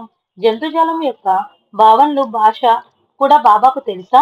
ఇలాంటి ప్రశ్నలు, సందేహాలు, అనుమానాలు అక్కడి నుండి భక్తులలో కలగగా వారు ఆశ్చర్యంతో బాబాను తదేకంగా చూచుచుండేది. విషయంను గ్రహించిన బాబా వారితో, ఈ బల్లుల విషయమే కాదు, సృష్టిలోని ప్రతి అణువు లోపల ఎప్పుడు ఏమి జరుగుతున్నదో సర్వం నాకు తెలియచుండెను. నా అనుమతి లేనిదే చెట్టుపై గల ఆకు గాలి వేసిన కదులుటకు కూడా వీలు లేదు. భగవంతుడు సర్వశక్తివంతుడు. ఆయన సృష్టించిన ఈ సృష్టి నియమములకు వ్యతిరేకంగా ప్రవర్తించరాదు. యావత్ సృష్టిని యజమాని దేవుడే. అల్లా మాలిక్ ఏకే అని చెప్పేది. బాయిజాబాయికి బాబా వాగ్దానం. బాబా స్వయంగా అక్క అని పిలిచినా బాయిజాబాయి వయసు పెరుగుటచే శక్తిహీనరాలయ్యను. మంచం మీద నుంచి కూడా లేవలేని స్థితిలో ఉండెను. తాత్యాను తల్లి వద్ద నుండి ఆమెకు సేవ చేయవలసిందిగా బాబా ఆజ్ఞాపించెను. అప్పుడప్పుడు శ్యామ లాంటి సన్నిహితులను కూడా తాత్యాకు తోడుగా పంపెడేవారు బాబా. ఆమె అంతిమ గడియలు ఆసన్నమవుతున్నవి. ఆమె ఒక్కసారి బాబాను చూడవలనని కోరుకున్నది. వెంటనే బాబా ఆమె తల వద్ద ప్రత్యక్షమైనాడు. ఆఖరి క్షణంలో బాబా దర్శనం ఆమెలో దివ్య చైతన్యాన్ని ఇచ్చింది. తెలియని దివ్య ఆనందం ఆమెలో ప్రవేశించింది. ఆమె ఆత్మ ఆనంద డోలికలలో ఏదో తెలియని స్వర్గలోకాల్లో తేలియాడుతున్నట్లుగా అనిపించింది ఆమెకు. అది బహుశా బాబా యొక్క సంపూర్ణ అనుగ్రహ దివ్య దర్శన ప్రభావమై ఉంటుంది. ఆమె ఏదో మాట్లాడాలని ప్రయత్నించింది. కానీ బాబా యొక్క రూపదర్శన ఆనందంతో ఆమె గొంతు మోగబోయింది. తాత్య చేతిని తీసుకుని బాబా చేతిలో పెట్టింది. ఆమె భావనను గమనించిన సాయి తాత్యాను ఆ క్షణం నుంచి తన ప్రాణం కంటే ఎక్కువగా చూసుకుంటానని చెప్పారు. బాబా వాక్కు తిరుగులేని, సందేహించాల్సిన అవసరం లేదని, నిత్య సత్యమైన దైవవాక్ అని ఆమెకు తెలుసు. ఆ మాటలు విన్న బాయిజాబాయి ప్రాణం శరీరం నుంచి వేరై అనంత శూన్యంలో కలిసిపోయింది. గుడ్డ పీలికలు దొంగిలించుట. పివిదేవికు జ్ఞానేశ్వరి చదవాలని కోరిక ఉండెను. భగవద్గీతకి జ్ఞానదేవుడు మరాఠీలో చేసిన అనువాదమును మహారాష్ట్రలో జ్ఞానేశ్వరి అని పిలిచెదరు. దీన్ని అత్యుత్తమైన గ్రంథంగా భావించి చాలా మంది మహారాష్ట్రలో నిత్య పారాయణ చేయుచుండెడు వారు. కానీ పాపం దేవి ఎప్పుడు జ్ఞానేశ్వరి ప్రారంభించినను ఏవో అడ్డంకులు వచ్చి మధ్యలోనే ఆగిపోయేది. ఇందుకు ముఖ్య కారణం దాని భావం సరిగా అర్థం కాకపోవడమే. ఒకసారి గట్టి దీక్ష పూని బాబా సమక్షంలో దాన్ని పారాయణం చేసి పూర్తి చేయవలనని సంకల్పించి షిరిడీకి వెళ్ళెను. బాబా 25 రూపాయలు దక్షిణ అడిగాను. దేవ్ ఆ పైకం బాబాకు సమర్పించిన గాని జ్ఞానేశ్వరి పారాయణ విషయం బాబాకు అడగలేదు. సాటేవాడకు వెళ్లి బల్కారం మంకర్ అని వాడిని బాబా లీలల గురించి అడిగాను. అతను మరుసటి రోజున ఆ వివరంలో తెలుపుచుండగా బాబా దేవుని పిలిచి కల్లెర చేసి గద్దించాను. తల నెరిసి ముసలివాడైనప్పటికీ నీవింకా దొంగతనం మానలేదా? నిన్ను గొడ్డలతో చంపివేయదును. దేవ్ గడగడ వణికిపోయాను. అతనికి ఏమీ అర్థం కాలేదు. ఇంతలో మరలా 25 రూపాయలు దక్షిణ అడిగాను. దేవ్ తెచ్చి ఇచ్చాను. ఈసారి బాబా శాంతించును. నీకు నేను జలతారు సెలవు కప్పుటకు సిద్ధంగా ఉండగా పాత గుడ్డ పీలికలను దొంగిలించేదివేళ జ్ఞానేశ్వరి చదువు నా ఎదురుగా కూర్చుని చదవమని ప్రేమతో చెప్పాను. వెంటనే అతడు జ్ఞానేశ్వరి చదువుత ప్రారంభించి ఎట్టి అడ్డంకులు లేక నిర్విఘ్నంగా మొదటిసారిగా పారాయణ ముగించగలిగాను. బాబా నిన్ను గొడ్డలతో చంపుదును అనగానే అతని మనోచాంచల్యం పోయినది. ఏకాగ్రత కుదిరి జ్ఞానేశ్వరి పూర్తిగా చదవగలిగాడు. బాబా లీలల గురించి బలకరం ప్రశ్నించుట, పాత గుడ్డ పీలికను దొంగలించుట, బాబా స్వయంగా తన మహిమ అతనిపై చూపించి చెత్త చాంచల్యంను తొలగించి ఏకాగ్రతను పెంచి జ్ఞానేశ్వరి పారాయణ పూర్తి చేయించి అందులో విషయం చక్కగా అర్థమవునట్లు చేయట జలతారు సెలవు కప్పుట లాంటిది. బాబా స్వయంగా చెప్పిన ఈ మాటలను బట్టి ఈనాడు మనం గ్రహించవలసిన ముఖ్య విషయం, బాబా విషయంలో సలహాకని, సంప్రదింపులకని బాధ గురువుల వద్దకు పరుగులు తీసి విలువైన కాలాన్ని, ధనాన్ని వృధా చేయవద్దు. నా సలహా గాని సహాయాన్ని గాని కోరిన తక్షణమే ఇస్తానన్న బాబా యొక్క అభయం నేటికి నిత్య సత్యమైనదని నమ్మి బాబానే సలహా అడిగి జలతారు సెలవును పొందాలి గాని బాధ గురువులను ఆశ్రయించి గుడ్డ పీలికలు దొంగిలించే ప్రయత్నం చేయవద్దు. సదాశివ తార్కాడ్. ఇతడు బొంబాయిలోని ఒక ఫ్యాక్టరీలో మేనేజర్ గా పనిచేసి అది మూతపడిచే జీవనోపాధి లేక బాబా దగ్గరికి వచ్చెను. ఆ సమయంలో షిరిడీ నుంచి తాత్యా పాటిల్ మొదలగు కొందరు బాబా అనుమతి తీసుకుని అహ్మద్ నగర్ కు సినిమా చూచుటకు వెళ్ళుచుండేది. బాబా తార్కాండ్ కూడా వారి వెంట వెళ్లి సినిమా చూసి అక్కడి నుండి పూనాకు వెళ్ళమని చెప్పాను. నిరుద్యోగి అయి బాధపడుచున్న తార్కాడుకు తన్ను సినిమాకు పంపుట ఆశ్చర్యం కలిగించును. బాబా వాక్కు జవదాటుటకు వీలు లేదని అతనికి తెలుసు. అందువలన అట్లే చేశాను. అతడు పూనా చేరుసరికి అక్కడ ఒక ఫ్యాక్టరీ యజమాని తన ఫ్యాక్టరీలో కొరకు ప్రయత్నిస్తూ తార్కాడ్ గురించి విని అతను బొంబాయి అడ్రస్ కు టెలిగ్రామ్ పంపి అతని రాక కోసం ఎదురు చూచుండటచే వెంటనే అతని ఉద్యోగం దొరికెను. బాబా యొక్క ప్రతి సూచన భావగర్భితమగును, భవిష్యత్ జ్ఞానంతోనూ కూడి ఉండేది. బాబాకు భోజనం పెట్టు విధానం 20వ అధ్యాయంలో కథలోని రామచంద్ర ఆత్మారాం భార్య ఒకసారి షిరిడిలో ఒక భక్తుని ఇంట బస ఉండగా మధ్యాహ్న భోజన సమయంలో ఆకలితో ఉన్న ఒక కుక్క ఆమె దగ్గరకు వచ్చి మొరిగెను. ఆమె అతన్ను వడ్డించిన పళ్ళెంలోని ఒక రొట్టె ముక్కను కుక్కకు విసిరివేయగా అది ఆతృతతో దాన్ని తిని సంతోషించి తోకాడించుకొనిచూ వెళ్ళిపోయాను. ఆ సాయంత్రం ఆమె ద్వారకామాయికి వెళ్లి బాబాకు నమస్కరించగా బాబా ఆమెతో ఇట్లన్ను: తల్లి, నీవు నా కడుపు నిండా భోజనం పెట్టితివి, నా జీవశక్తులు సంతృప్తి పడినవి. ఇకపై కూడా నీవు ఇట్లే చేయము. ఆకలితోనున్న ప్రాణికి ముందు ఆహారం పెట్టి తర్వాత నీవు భుజించుము. ఈ మసీదు నా తల్లి, ఈమె ఒడిలో కూర్చుని నేనెప్పుడు అసత్యమాడను. ఈ విధంగా నీవు నాపై ఎప్పుడు దయ చూపుము. సర్వప్రాణుల్లోనూ నన్ను చూడుము, నీకు తప్పక సద్గతి కలుగును. బాబా మాటలు విని ఆమె ఆశ్చర్యపడును. ఈ గ్రామంలో నా భోజనముకు ఇతరులపై ఆధారపడి ఉన్నాను. నేను డబ్బు ఇచ్చి ఇతరుల వద్ద భుజించుంటేనే అట్టి నేను నీకెప్పుడు భోజనం పెట్టిదనని బాబా అని ప్రశ్నించాను. అందుకు బాబా, మధ్యాహ్నం నీవు భోజనం చేయటకు ముందు ఏ కుక్కకు రొట్టె ముక్క విసిరినావో ఆ కుక్క నేను ఒకటే. పిల్లులు, కుక్కలు, ఏగలు, ఆవులు మొదలైన జంతుజాలముల అంతటిలోనూ నేనే నిండి ఉన్నాను. నన్ను అన్నిట్లోనూ చూడగలిగిన వారు ధన్యుడు. నేను వేరు, మిగిలిన ఈ జంతుజాలం వేరు అనే ద్వంద్వభావమును వీడమని చెప్పాను. ఉపనిషత్తులోను సారమైన భగవంతుని జీవులన్నిటిలో చూడమన్న ఈ నీతిని బాబా అనుభవపూర్వకంగా ఆమెకి నేర్పినారు. సాయిబాబా ఉపదేశములు. మన దైనందిన జీవితంలో ప్రవర్తించవలసిన తీరును గురించి బాబా తరచుగా ఇలా చెబుతూ ఉండేవారు. గత జన్మ సంబంధముల వల్లనే ఇప్పుడు మనము ఒకరినొకరు కలుసుకొనిచున్నాము. ఏ మనిషినైనా ఏ జంతువునైనా నీ దగ్గరకు వచ్చినప్పుడు నిర్దాక్షిణంగా తరిమి కొట్టవద్దు. చక్కగా ఆహ్వానించి తగిన మర్యాద చేయవలను. దాహంతో ఉన్న వారికి నీరు, ఆకలితో ఉన్న వారికి అన్నము, దిగంబరులకు బట్టలు ఇవ్వవలను. నీ వసారా ఇతరుల కూర్చుని విశ్రాంతి తీసుకున్నటకు ఉపయోగపడినచో భగవంతుడు నీ పట్ల సంతృప్తి చెంది నిన్ను అనుగ్రహించవచ్చును.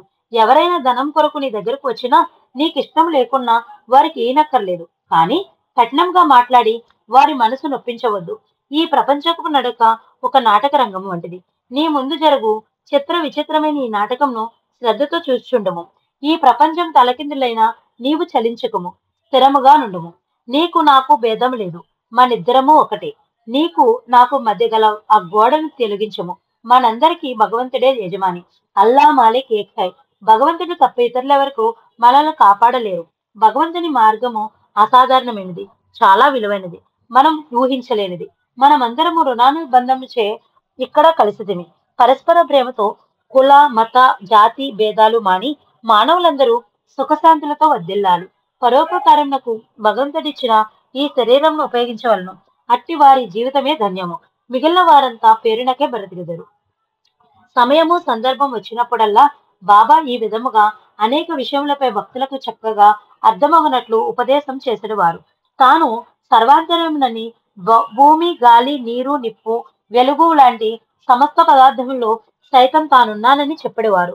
తన వద్దకు వచ్చే భక్తులలో కొందరికి పాద పూజ, కొందరికి తన లీలలు వినట, కొందరికి ఖండోబ మందిరంలో పంపుట, మరికొందరికి సద్గంధ పారాయణం లాంటి అనేక విషయంలో ఎవరికి ఏది అవసరమో దాన్ని వారికి చెప్పేవారు.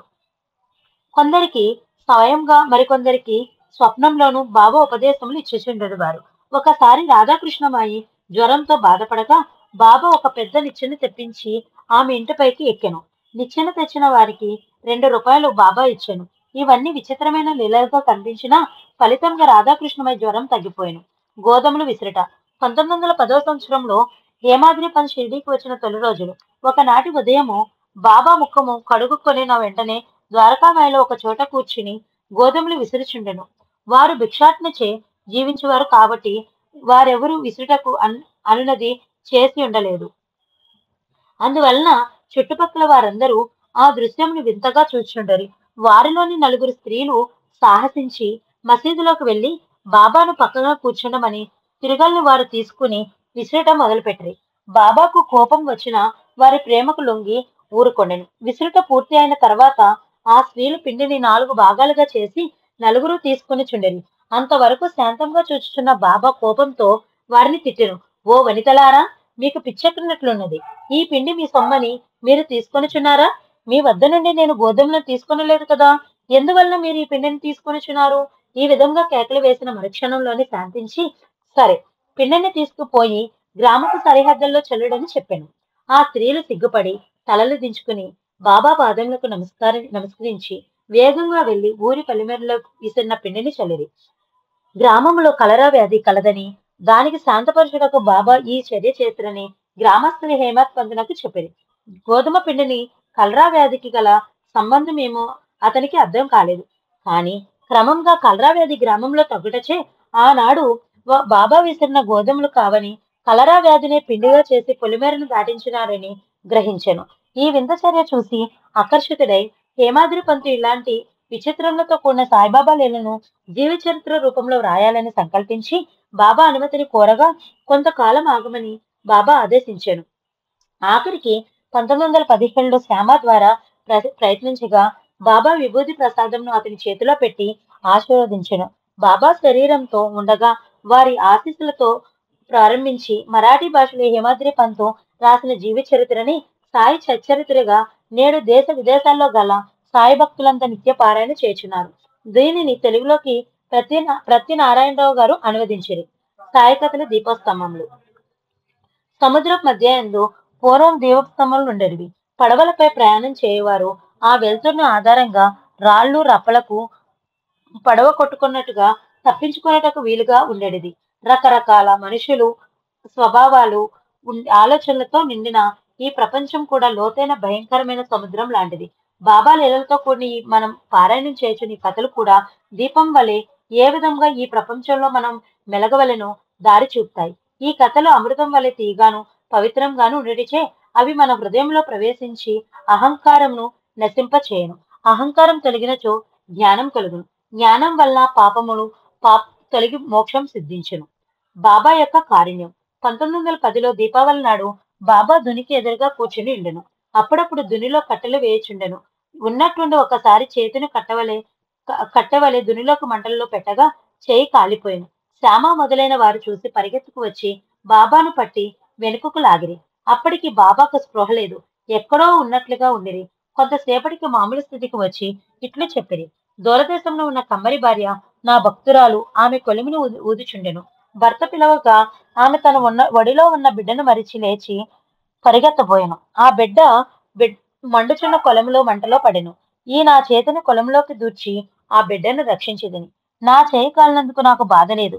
నా భక్తురాలి బిడ్డడు రక్షించబడినందుకు నాకు ఆనందంగా ఉన్నది. 100 మైళ్ళ దూరంలో గల కొలిమిలో బిడ్డ పడితే షిరిడీలో దునిలో చేతిని పెట్టి బాబా ఎట్లా రక్షించగలగను? ఇది మన ఊహకు అందని విషయం. అందుకే సాయి చేతి చర్యలను లీలలుగా మనం పిలుస్తాం. అవి సామాన్య మానవ మేధస్సుకు అందనివి కావు. ఏ పనినైనా ఎలాగైనా సరే పూర్తిగా చేయగల సమర్థుడు సాయిబాబా. అలాంటి సమర్థ సద్గురిని జీవిత చరిత్ర రాసే భాగ్యం కలిగించినందుకు సాయికి సాష్టాంగ ప్రణామాలు సమర్పించుకుంటున్నాము. ఈ లీల మానుష గాథలను పారాయణం చేయు మీరు కూడా ధనులే. ఎవరి పాపములు తొలగిపోయినచో వారి మాత్రమే బాబా కథల ఎంత శక్తి చూపగలరు. ఇది యథార్థం. బాగోజీ షిండే బాబా సేవ.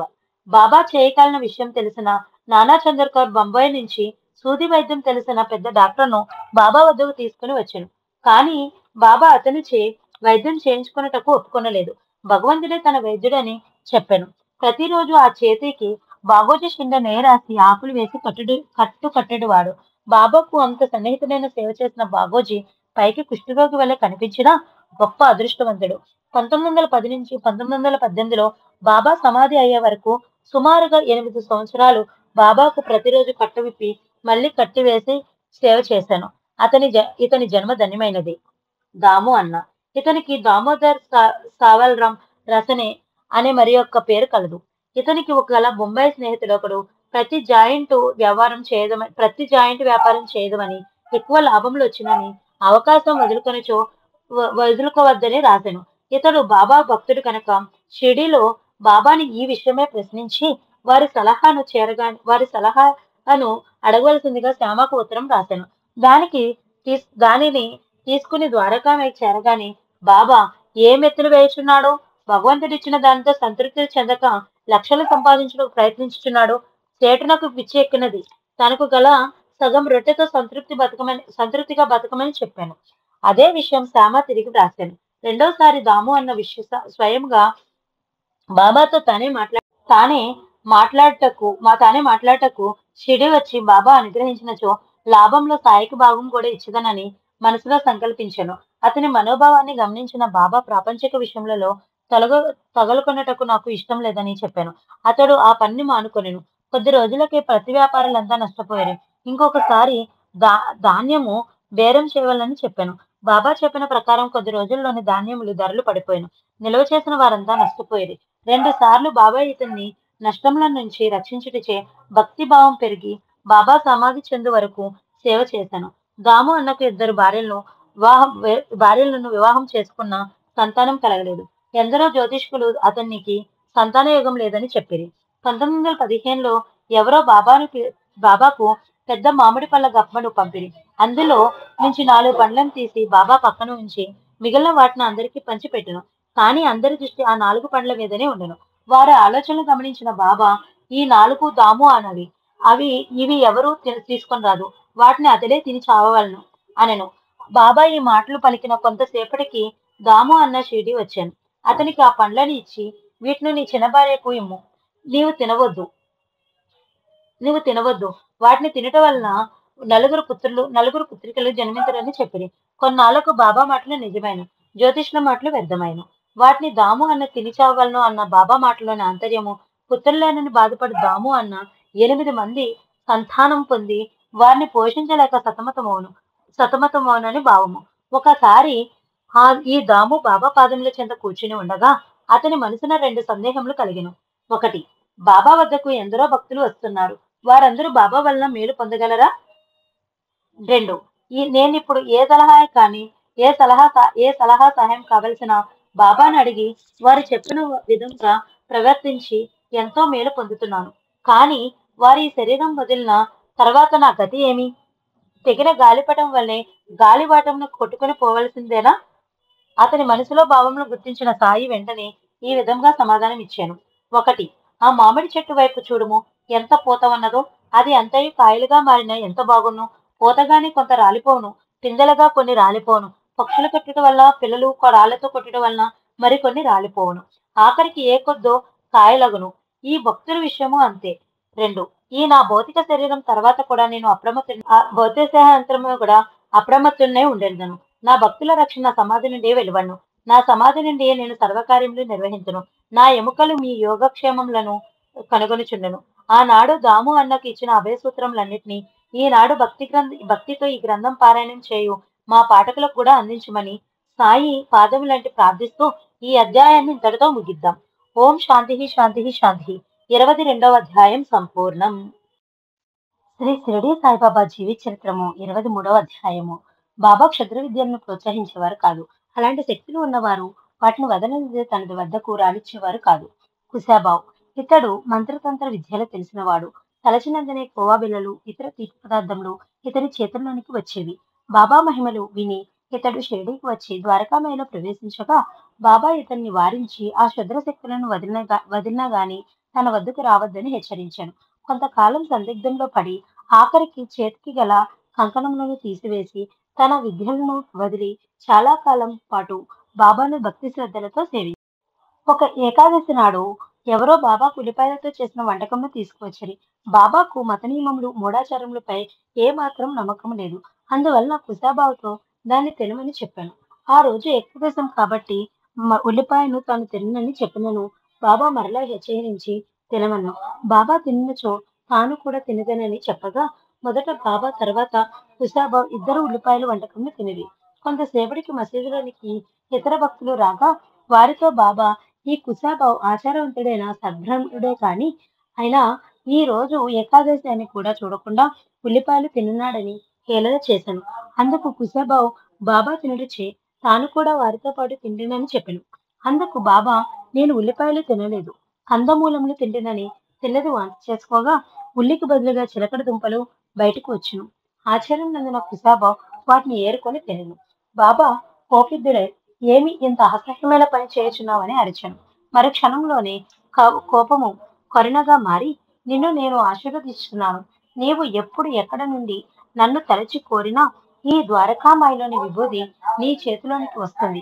అవసరమైన వారికి దాన్ని ఇచ్చిన వారి బాధలు తీరి కోరిన కోరికలు నెరవేరును అని చెప్పాను. ఆనాటి నుంచి అతడు మరణించే వరకు కేవలం బాబా వాక్కు ప్రభావం వల్లనే ఎప్పుడు కావాలంటే అప్పుడు అతని కోరగానే దోసిట నిండా విభూది వచ్చేటిదంట. దీని కొరకు అతడు ఏ మంత్రతంత్రములు ఆచారం పాటించలేదు. ఈ కథ వలన మనం తెలుసుకోవలసిన నీతి బాబాకు క్షుద్ర విద్యలందు ఆసక్తి లేదు. తను నమ్మిన వారిని వాటి నుంచి దూరం చేసి సంస్కరించే ఆ శక్తులను బదులుగా దివ్య శక్తులను ప్రసాదించడు వారు. అందువలన సాయిబాబాకు నిజభక్తులైన వారు ఏ క్షుద్ర శక్తులను గురించి గాలి భూతం లాంటి నీచ దుష్ట శక్తులను గురించి బాధపడవలసిన అవసరం లేదు. ఇవి సాయి భక్తుల నీడలో కూడా రాలేవు. హేమాద్రి పంత్ శనగల కథ. ప్రతి ఆదివారం షిరిడీలో సంత జరిగేది. ఆ రోజు చుట్టుపక్కల గల గ్రామ ప్రజల సంతకు వచ్చి బాబాను కూడా దర్శించడు వారు. అందువలన ఆదివారం రోజు మధ్యాహ్నం 12 గంటలకు హారతి సమయంలో మసీదు జనంతో కిక్కిరిసిపోయి ఉండేది. ఒక ఆదివారం హేమాద్రి పంతు బాబా పాదంలో చుండెను. శ్యామ నవ్వుతూ అతనితో నీ కోట నాకు శనగ గింజలు నిలిచినవి చూడమనగా అతడు పొడిగాటి చొక్కా చేతులను తట్టగా చాలా శనగలు కిందకు రాలెను. అక్కడున్న వారందరూ వాటిని ఏరుకొనిది. తన చొక్కాలోనికి శనగలెట్లు వచ్చినో హేమాద్రి పంతులకు కూడా తెలియలేదు. మడత కూడా పెట్టని వారు బారు చేతులు చొక్కాలో అన్ని శనగ గింజలు ఎట్లా నిలిచెనో అతడికి ఆశ్చర్యం వేసెను. అప్పుడు బాబా ఈ విధంగా చెప్పను, ఇతనికి తానొక్కటే తినే దుర్గం ఒకటి కలదు. ఈనాడు సంత రోజు శనగలు కొని తినుచు ఇక్కడికి వచ్చినాడు. ఇతరులకు పెట్టక తానొక్కడే తినుట ఇతని స్వభావము. ఈ శనగలే అందుకు గుర్తు. ఇందులో ఆశ్చర్యం ఏమున్నది? బాబా, నేనెప్పుడు ఒంటరిగా తిని ఎరుగను. నా మీద ఈ చెడ్డ గుణం ఎందుకు ఆరోపిస్తున్నావు? ఇంతవరకు నేను షిరిడీలోని సంతకై చూడలేదు. ఏనాడు శనగలు కొనలేదు. ఈ రోజున కూడా కొనలేదు, తినలేదు. నా వద్దనున్న వారికి పెట్టకుండా నేనెప్పుడు ఏమీ తిని ఎరగను. హేమాద్రి పంతు చెప్పిన వెంటనే బాబా, నీ దగ్గరున్న వారికి పెట్టెడదవు. ఎవరు దగ్గర లేనప్పుడు ఏం చేయుచున్నావు? నీవేదైనా తినేటప్పుడు ముందు నన్ను తలుచుకుంటువా? నేనెప్పుడు నిన్ను దగ్గరే ఉంటాను కదా. మరి నీవు తినటకు ముందుగా నాకు అర్పిస్తున్నావా?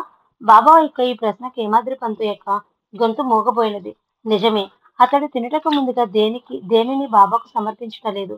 ఈ విషయమే తాను ఇంతవరకు ఆలోచించనే లేదు. తన జీవిత సర్వస్వం సాయిబాబాని భావించినప్పుడు ప్రత్యేకించి ఈ అర్పణ అవసరమా? అతని మదిని ఈ ఆలోచన మొదలవగానే బాబా తిరిగి అతనితో ఇట్లన్ను, పంచేంద్రియముల కంటే ముందుగానే మనసు బుద్ధి విషయములపై వాటి వాసన అనుభవించును. విషయవాసనను వదిలి పంచేంద్రియములు ఉండలేవు. అందువలన విషయములకు ఇంద్రియములకు మధ్య భగవంతుని ఒక అడ్డుగా పెట్టినచో మనసు యొక్క పరుగు వేగము తగ్గును. ఏదైనా ముందు భగవంతునికి సమర్పించినచో దాని యందు వ్యామోహములు తగ్గును. ఇట్టి భౌతిక విషయంలోనే కాక కామ క్రోధ లోభ మోహములను కూడా గురువు కల్పించిన క్రమంగా చిత్తవృత్తులను నశించును. దీని వలన విషయ విచక్షణ జ్ఞానము కలిగి చక్కని గుణశీలములు వృద్ధి అగును.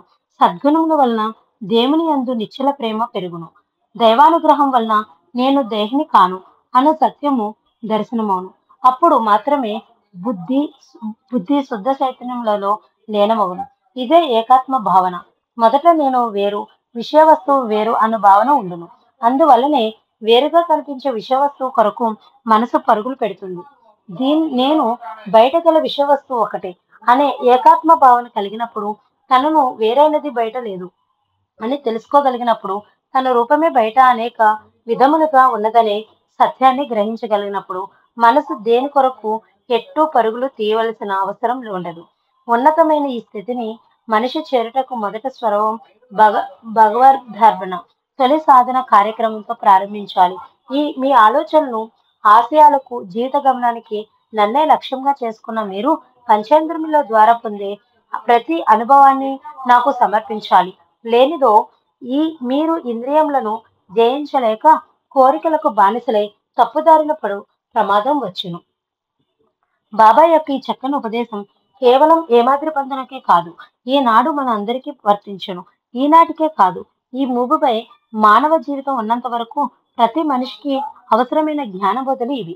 మణిదీపం లాంటి, ఆణిముత్యాల లాంటి చిన్న కథల్లో కూడిన ఇటు సంపూర్ణ షిరిడీ సాయిబాబా జీవిత చరిత్ర ప్రతి ఇంటిలోనూ పారాయణ గ్రంథములై వర్ధిల్లుగాక. భారత రామాయణాది గ్రంథం వలె సాయి జీవిత చరిత్ర జాతి, కుల, మత, వర్గ విభేదాలకు అందని భారతదేశ జాతీయ జన జీవన గ్రంథంగా తయారగుగాక. మానిషిబాయ్ దామోదర్ ఘనశ్యాం బాబారే అనువానికి అను అన్నా చించుకని అనే ఇంకొక పేరు కలదు. ఇతడు బాబాకు భక్తుడు, మోటువాడు, మొండివాడు, ఉన్నట్లుగా చెప్పును. ఎవరికి లక్ష్య పెట్టడు, మంచి హృదయం గలవాడు. ఒకనాటి మధ్యాహ్నము బాబాకు ఎడమవైపుగా కూర్చుని వారి ఎడమ చేతిని తోముచుండను. కుడివైపున ముసలి వితంతువు కౌజలి అన్నామే బాబా నడుమును వీపును తోముచుండెను. ఆమె కూడా స్వచ్ఛమైన హృదయం కలది. అందరూ ఆమెని మావిషిబాయి అని పిలిచేవారు. బాబా వీపును తోముచున్నప్పుడు ఆమె ముఖము ముందుకు వెనుక కదులుచు అన్నా ముఖమునకు బాగా దగ్గరగా వచ్చిండెను. భక్తి పారవస్యంలో ఆమె తాను చెడు అభిప్రాయం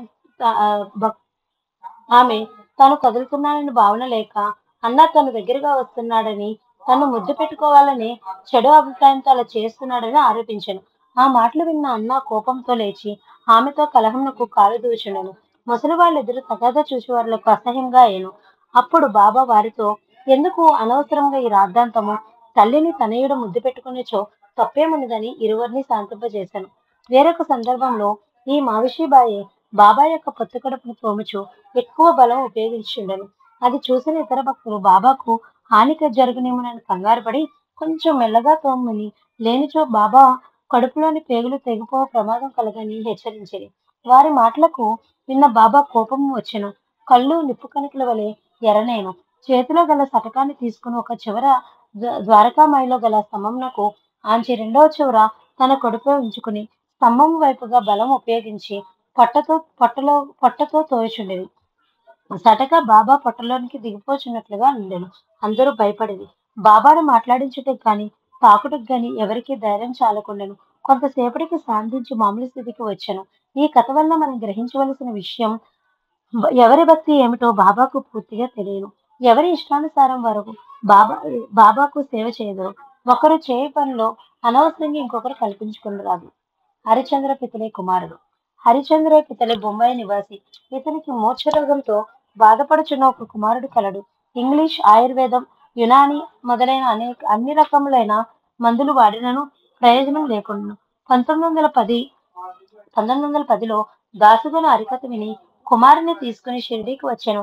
మసీదులో కూర్చున్న బాబా పాదంలో సాష్టాంగ నమస్కారం చేశాను. రోగి అయిన కొడుకు బాబా పాదములపై పడవేశాను. బాబా ఆ రోగి వైపు తన దృష్టిని సారించి కొంతసేపు చూశాను. పిల్లవాడు కళ్ళు గిర్రున తిప్పి స్పృహ కోల్పోయి నేలపై పడెను. అతని నోట చొంగరి కారి శరీరం చెమట పట్టి చల్లబడెను.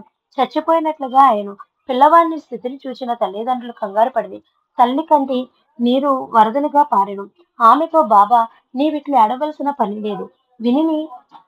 వీనిని తీసుకుని బస్కు పొమ్ము, అరగంటలో చైతన్యం వచ్చును అనెను. వాడక తీసుకుపోయిన తర్వాత బాబా చెప్పినట్లుగానే పిల్లవానికి స్పృహ వచ్చెను. ఆ రోజు నుంచి అతని మరలా మూర్ఛలు రాలేదు. పితలే తిరిగి వెళ్ళినప్పుడు బాబా, బావు ఇంతకు ముందు నీకు 2 రూపాయలు ఇచ్చేతని, ఇప్పుడు 3 రూపాయలు ఇచ్చుచున్నాను. వీటిని పూజా మందిరంలో పెట్టుకుని పూజించము అనెను. అతడు అదే మొదటిసారి షిరిడీకి వచ్చుటచే బాబా ఇంతకు ముందు 2 రూపాయలు ఎట్లా తనకిచ్చెనో అర్థం కాలేదు. ఇంటికి తిరిగి వెళ్ళిన తర్వాత అతడు తిరిగి వెళ్ళిన తర్వాత అతడు ముదిసలి అయిన తన తల్లిని ఈ విషయం చెప్పగా ఆమె ఇట్లు జవాబిచ్చెను. నీవిప్పుడు నీ కుమారుని తీసుకుని షిరిడీకి వెళ్ళినట్లే నిన్ను తీసుకుని నీ తండ్రి అక్కలకోట మహారాజు గారి దగ్గరికి పోయాను. వారు మీ తండ్రికి 2 రూపాయలు ఇచ్చి పూజ గదిలో పెట్టుకుని పూజించమని చెప్పారు. మీ తండ్రి గారు మరణించే వరకు వాటిని పూజించుండరి. ఆ తర్వాత పూజ ఆగిపోయాను. ఈ కథను బట్టి సాయిబాబాయే అక్కలకోట మహారాజని మరి ఒకసారి నిరూపణ అయింది. అంబాడేకర్ పూనా నివాసి గోపాల్ నారాయణ అంబేడ్కర్ ఉద్యోగం లేక 7 సంవత్సరాలు బాధపడను. చాలాసార్లు షిరిడీకి వచ్చి బాబాను ప్రార్థించను. క్రమంగా అతని పని క్షీణించెను. భార్యతో షిరిడీకి వచ్చి 2 నెలలు ఉండెను. ఆర్థిక బాధలు భరించలేక ఒకనాటి రాత్రి దీక్షిత్ వాడే ముందు కూర్చుని ఉండెను. ఎదురుగా ఉన్న నూతిలో పడి మరణించవలనని నిర్ణయించుకొనెను. ఇంతలో ఎదురుగా ఉన్న హోటల్ యజమాని సగన్మేరు నాయక్ అతన్ని పిలిచి అక్కలకోట మహారాజు జీవిత చరిత్రను చదవమని ఇచ్చాను. ఇష్టం లేకున్నా దాన్ని తీసుకుని తనకు తోచిన విధంగా ఏదో పేజీ తెరిచాను. అందులో ఈ వివరములున్నవి. అక్కలకోట స్వామి జీవించున్న కాలంలో దీర్ఘరోగి ఒకడు బాధను భరించలేక నిరాశతో ఆత్మహత్య చేసుకుని వాళ్ళని బావిలోకి దూకగా ఆ స్వామి బావిలో పడిన అతన్ని పట్టుకుని పైకి తీసుకుని వచ్చి ఇట్లనను. గత జన్మ పాపపుణ్యము నీవు అనుభవించక తప్పదు. నీ అనుభవం పూర్తి కాకుండా ఆత్మహత్యను చేసుకున్న మరి జన్మలో మరలా ఈ బాధలు అనుభవించక తప్పదు. చనిపోవుటకు ముందు కొంతకాలం ఈ బాధలు అనుభవించి గత జన్మ పాపములను తుడిచివేయము. అనాలోచితంగా తాను ఏదో ఒక పేజీ తెరిచిన తనకు సరిపోవు కథ వచ్చినందుకు దీన్ని బాబా ఆదేశముగా భావించి ఆత్మహత్య ప్రయత్నం నుండి విరమించుకున్నాం. గోవా పెద్ద మనుషులు గోవా నుండి 2 పెద్ద మనుషులు షిరిడీకి వచ్చిరి. దారిలో ఒకరిని బాబా 15 రూపాయల దక్షిణ అడిగాను. ఇంకొకరు 35 రూపాయలు ఇచ్చిన అతని దక్షిణ సాయి స్వీకరించలేదు. ఇంతలో శ్యామ కల్పించుకుని ఇద్దరు కలిసి వచ్చిన ఒకరి దక్షిణ స్వీకరించి ఇంకొకరిది నిరాకరించుటవి. ఈ భేదభావం ఎందుకని ప్రశ్నించాను. నేను ఎవరి వద్ద నుండి ఏమి కోరను. మసీదు మాత బాకీని కోరను. ఆమె ఎవరి నుంచి దక్షిణ కోరునో వారిని అడుగుదను. బాకీ ఉన్నవాడు చెల్లించి విమోచన పొందను. నేను ఇల్లి ఆస్తి కుటుంబం లేనివాడును. నేను ధనం కూడబెట్టరాదు. భక్తుల మొక్కుల ద్వారా పడిన బాకీని తీర్చుటకి వారి వద్ద నుండి దక్షిణ తీసుకుందనని బాబా సమాధానం చెప్పాను. ఇంకను వారిట్లో చెప్పారు. రుణము, శత్రుత్వము, హత్య దోషము అనుభవించే తీరవలను. తప్పించుకునిచే మార్గం లేదు.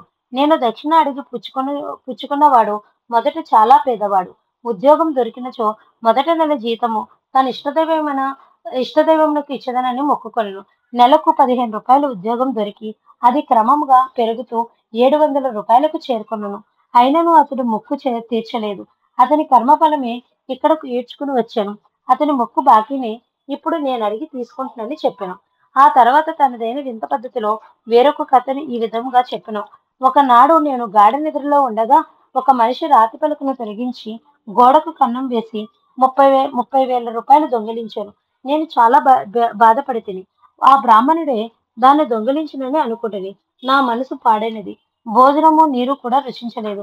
ఒక ఫకీరు నా పరిస్థితి చూచి ఈ విధముగా చెప్పాను. నేను ఒక ఫకీరు చిరునామాను ఇచ్చిదను. వారిని కలిసినచో వారి సహాయం వలన పోయిన నీ ద్రవ్యము తిరిగి వచ్చును. అప్పటి వరకు నీకు ఇష్టమైన ఒక వంటకము తినుట మానివేయమని చెప్పాను. ఆ ఫకీరు చెప్పినట్లుగా నేను ప్రవర్తించి మొక్కుకొనగా నా ధనము తిరిగి వచ్చాను. నేను స్టీమర్ ఎక్కుటకు వెళ్ళగా జనులు ఎక్కువగా ఉండటచే ఖాళీ లేదని చెప్పిరి. ఒక నౌకరు సహాయంతో స్టీమరు లోపలికి వెళ్లి కూర్చుని యువతలి తీరమునకు వచ్చిదిని. అక్కడ నుంచి రైలు ఎక్కి ఈ సీమకు వచ్చిదిని. ఈ కథ ముగిసిన తర్వాత బాబా శ్యామను పిలిచి అతిథులను భోజనముకు తీసుకువెళ్ళమని చెప్పాను. భోజనం చేయనప్పుడు అతిథులిద్దరు కన్నీరు కార్చిరి. శ్యామ అందుకు కారణమడగా వారు బాబా చెప్పిన కథలు 2 తమవేనని చెప్పాను. మొదటివాడు నాకు ఉద్యోగం వచ్చి దత్తదేవునికి మొదటి నెల జీతం ఇచ్చదనని మొక్కుకుంటుని వెంటనే 15 రూపాయలు ఉద్యోగం వచ్చాను. క్రమంగా పెరిగి 700 అయ్యను. నా మొక్కును మరచుటచే బాబా నాకు గుర్తు చేసి నా నుండి దక్షిణ తీసుకుని నన్ను రుణవిముక్తుని చేసినని చెప్పాను.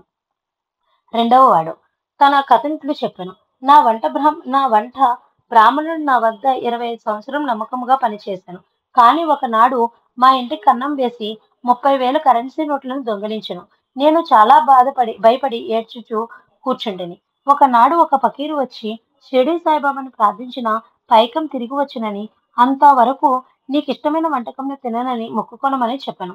వారి సలహాను పాటించగా వంటవాడు మనసు మార్చుకుని మొత్తం పైకం తెచ్చి ఇచ్చి క్షమింపుడని కోరెను. బాబా దర్శనం కొరకు గోవాలో స్టీమర్ ఎక్క ప్రయత్నించగా కెప్టెన్ ఖాళీ లేదని చెప్పెను. తనకు అంతకు ముందెన్నడూ పరిచయం లేని నౌకరు వలన స్టీమర్‌లో సీటు సంపాదించుదునని చెప్పెను. కానీ ఎక్కడో జరిగిన ఈ విషయములన్నీ బాబాకు ఎట్లా తెలిసినవి? అందరూ ఆశ్చర్యపడిరి. ఈ కథ వలన బాబా కూడా సర్వజ్ఞుడని, సాక్షాత్ భగవత్ స్వరూపుడని నిరూపించబడినది. ఇట్టి సమర్థుడైన సాయిబాబా మనల్ని కూడా అన్ని విధములా రక్షించుగాక. పాఠకులంతా సాయిపై విశ్వాసముంచెదరు కాక. ఓం శాంతిః శాంతిః శాంతిః. 23వ అధ్యాయం సంపూర్ణం. ఆదివారం 4వ రోజు పారాయణము పూర్తి అయినది.